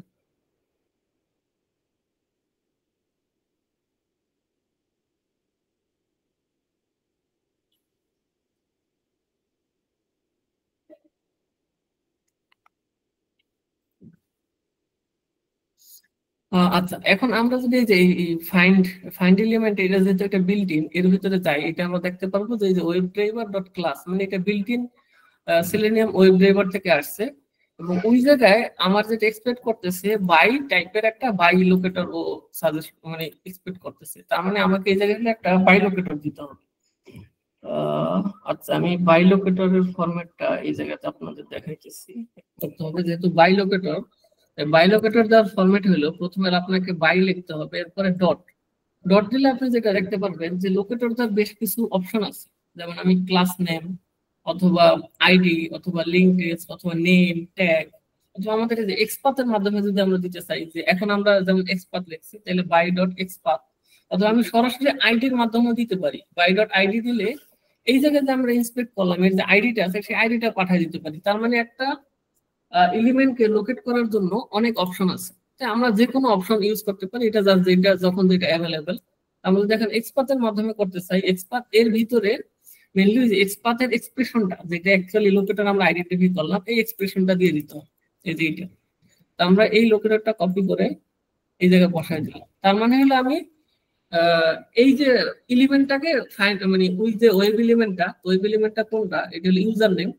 ইউজার নেমের এলিমেন্টটাকে আমি আইডেন্টিফাই করলাম। এখন এলিমেন্টটাকে আমি আইডেন্টিফাই করার পর এটাকে আমাকে কি অ্যাকশন পারফর্ম করতে হবে, যে এইটাতে এটা আমি ধরেন একটা ভেরিয়েবলে রাখি, এর ডেটা টাইপ হবে ওয়েব এলিমেন্ট, এর নাম দিলাম ইউজার নেম। আচ্ছা, তার মানে ইউজার নেমটাকে আমি আইডেন্টিফাই করলাম। এরপর আমি পাসওয়ার্ড, বাকি ওয়েব এলিমেন্ট গুলা লোকেটর আমি ওয়ান বাই ওয়ান নিয়ে ফেলি। পাসওয়ার্ড ইকুয়াল ড্রাইভারের ভিতরে ফাইন্ড এলিমেন্ট, এরপরে হলে আমি বাই লোকেটরের মাধ্যমে আমি বাকিগুলো আইডির মাধ্যমে করি, যেহেতু অলরেডি এই জায়গায় আইডি এক্সিস্ট করতেছে, মানে আমার এক্সপার্ট সবগুলোতে লাগবে না। এই জায়গায় দেখেন পাসওয়ার্ডের জন্য অলরেডি একটা আইডি আছে, এটা হলো যে আইডির নাম ভ্যালু হলো পাসওয়ার্ড, তার মানে আমি এই জায়গায় সরাসরি পাসওয়ার্ডটাই বসাই দিতে পারি। আচ্ছা, এইটা হলে আমি পাসওয়ার্ড নিলাম। এরপরে আমার আরেকটা ওয়েব এলিমেন্ট আছে। জি ভাই, এখানে একটা ছোট্ট প্রশ্ন, যদি কোনো ইউনিক কলাম না থাকে, যেমন আইডিটা ইউনিক, যদি ইউনিক না থাকে সেক্ষেত্রে আমরা কি করবো? হ্যাঁ, সেই ক্ষেত্রে যে অন্য লোকেট করার যে অন্যান্য অপশন, আপনি এক্সপাথ লিখতে পারেন অথবা সিএসএস সিলেক্টর নিতে পারেন। যে এক্সপাথ লেখার আমি যে একটা ফর্মুলা দেখালাম, যেটা যে slash tag name attribute equal value, তা আপনার তো অনেক অ্যাট্রিবিউট থাকবে এই জায়গায়, মানে ধরেন আপনার আইডি বাদ দিলেও আমি যদি এটা অপশন করি, মানে একটা এলিমেন্টে আপনার অনেক অ্যাট্রিবিউট থাকে, এই যে ক্লাস, প্লেস হোল্ডার, নেম। তারপর এই জায়গায় মানে আপনি ওই যে অ্যাট্রিবিউট ইকুয়াল ভ্যালুর যে কম্বিনেশনটা, মানে ব্লু কালার যেটা, এটা হলো অ্যাট্রিবিউট ইকুয়াল দিয়ে আপনার এই যে মানে গ্রে কালারের মতো, ব্রাউন কালারের মতো যেটা, এটাকে বলে ভ্যালু। তা আপনি যে কোনো অ্যাট্রিবিউট ভ্যালু নিয়েই কিন্তু লোকেটর মানে এক্সপার্ট জেনারেট করতে পারেন। তো যার কারণে ওইভাবে আপনি চাইলে বিভিন্ন কম্বিনেশন দিয়ে মানে ওই এলিমেন্টটাকে লোকেট করতে পারেন। আচ্ছা, এইগুলোর আরো ধরেন ডিটেলস কিভাবে করানো যায়, কারণ বিভিন্ন অ্যাপ্লিকেশনে বিভিন্ন ধরনের এলিমেন্ট থাকে, সেটা অনেকগুলো আছে যে আপনার প্রপারলি ইউনিকলি ইজিলি আইডেন্টিফাই করা যায় না, ওইটার জন্য আরো অ্যাডভান্স লেভেলের এক্সপার্ট লেখা লাগে। ওইগুলো মেইনলি আমরা পরবর্তীতে দেখাবো, মানে মেইন কোর্সে। আচ্ছা, এরপর ধরেন ওয়েব এলিমেন্ট আমরা আরেকটা যে ইনপুট ফিল্ড ছিল সাবমিট বাটন, এটা আমরা যদি দেখি যে লগইন বাটন, লগইন বাটনের এটারও একটা আইডি এই জায়গায় আছে, হয়তো এই জায়গায় একটা আইডি আছে, তার মানে আমরা সরাসরি আইডিটি নিয়ে নিতে পারি। লগইন বাটন, এবং এই জায়গায় হলো আমার ড্রাইভার, এরপরে ফাইন্ড এলিমেন্ট বাই আইডি। আচ্ছা, তার মানে হলো আমরা তিনটা এলিমেন্টকে আইডেন্টিফাই করলাম। এখন এই এলিমেন্টে আমাদের অ্যাকশন পারফর্ম করতে হবে, সেটা হলো ডেটা সেন্ড করতে হবে এবং ক্লিক করতে হবে। ইউজার নেম এবং পাসওয়ার্ড এই দুটাতে আমার ডেটা সেন্ড করতে হবে এবং লগ ইন বাটনে ক্লিক করতে হবে। তো আমরা সেই স্টেপ গুলো এই জায়গায় যেটা করতে পারি, যেমন ইউজার নেম ডট, এখন এটাকে আমি কি করবো, এই যে ডট দিলে এর যে অন্যান্য মেইনলি হলো এগুলা যেহেতু অবজেক্ট ওরিয়েন্টেড ভাবে বিষয়গুলো কাজ করে, ধরেন ইউজার নেম এটা হলো আপনার একটা এখন ভেরিয়েবল, মানে এবং সেটার ডেটা টাইপ হলো ওয়েব এলিমেন্ট। কারণ আপনার জাভাতে কোনো একটা ভেরিয়েবল ডিফাইন করার যে এটা প্রথমে ডেটা টাইপ দিতে হয়, তারপর ভেরিয়েবলের নাম দিতে হয় ইকুয়াল দিয়ে ভ্যালু। এইটা হলো একটা ভ্যালু, এই ভ্যালুর ডেটা টাইপটা হলো ওয়েব এলিমেন্ট। যার কারণে আমরা এই যে ওয়েব এলিমেন্ট এই জায়গায় প্রতিটাই লিখছি। যেমন আমরা যদি কোনো একটা স্ট্রিং টাইপের ভ্যালু বা ভেরিয়েবল ইনিশিয়েট করতে চাই, তাইলে কিন্তু ডেটা টাইপ হবে স্ট্রিং, তারপরে তার একটা নাম থাকবে, ধরলাম এ, তারপরে সেটার ভিতরে স্ট্রিং টাইপের ভ্যালু থাকবে। এইভাবে মেইনলি হলো জাভাতে একটা ভেরিয়েবল ইনিশিয়েট করতে হয়। আমরা এই যে উপরে যেমন user name password login button এগুলো একটা ভেরিয়েবল হিসেবে আমরা এই মানে ওই ওয়েব এলিমেন্ট গুলোকে আমরা ডিফাইন করছি। এখন ওই এলিমেন্ট মানে ওই ভেরিয়েবল গুলা থেকে যেহেতু এই ভেরিয়েবল গুলোর ভিতরে বিল্ট ইন ভাবে অনেক ফাংশন লেখা আছে, মানে সেই মানে মডিউল লেখা আছে, ওইগুলো আমরা জাস্ট ডট দিলে আমরা ওইগুলো পাবো আর কি। এগুলো সব সেলেনিয়াম থেকে আসতেছে, যেমন এই যে ক্লিক, তারপরে যে ফাইন্ড এলিমেন্ট, গেট অ্যাক্সেস, মানে এই জায়গায় অনেকগুলো বিল্ট ইন ফাংশন আছে, এগুলো সব সেলেনিয়াম থেকে আসছে। এবং এগুলো আমরা mainly one by one main কোর্সে দেখবো যে প্রতিটা এলিমেন্টের বা প্রতিটা মডিউলের কাজ কি এবং ওগুলো কিভাবে ইউজ করার মাধ্যমে প্রপারলি অটোমেশন করতে হয়। এখন আমাদের যেটা লাগবে, ইউজার নেমে আমরা মেইনলি ক্লিক করবো না, এই জায়গাতে আমরা ডেটা পাঠাবো, মানে আমি ইউজার নেমের একটা ভ্যালু সেটা পাঠাবো। ওইটার জন্য হলো সেন্ড কিস করতে হয় এবং সেন্ড কিসের ভিতরে আমি একটা ইউজার নেম দিব। আচ্ছা, ইউজার নেম আমি এই জায়গা থেকে ধরলাম, এই জায়গা থেকে একটা ইউজার নেমের ভ্যালু নিলাম, এই ভ্যালুটা আমরা এখন পাঠাই দিব। এরপর হলো আমরা পাসওয়ার্ডের জন্য একটা এটাও সেন্ড কিস করতে হবে, কারণ আমরা একটা ভ্যালু পাঠাবো এই জায়গায়। এই জায়গা থেকে আমরা এই একটা পাসওয়ার্ড নিলাম এবং সর্বশেষ আমাদের এই লগ ইন বাটনে ক্লিক করতে হবে। আচ্ছা, তার মানে আমাদের স্টেপ গুলো পারফর্ম হয়ে গেছে, যে আমরা ইউজার নেম পাঠাইলাম, পাসওয়ার্ড পাঠালাম, ক্লিক করলাম। আচ্ছা, এই স্ক্রিপ্টে আমরা এখন রান করে দেখি যে আমাদের স্ক্রিপ্টটা প্রপারলি কাজ করতেছে কিনা।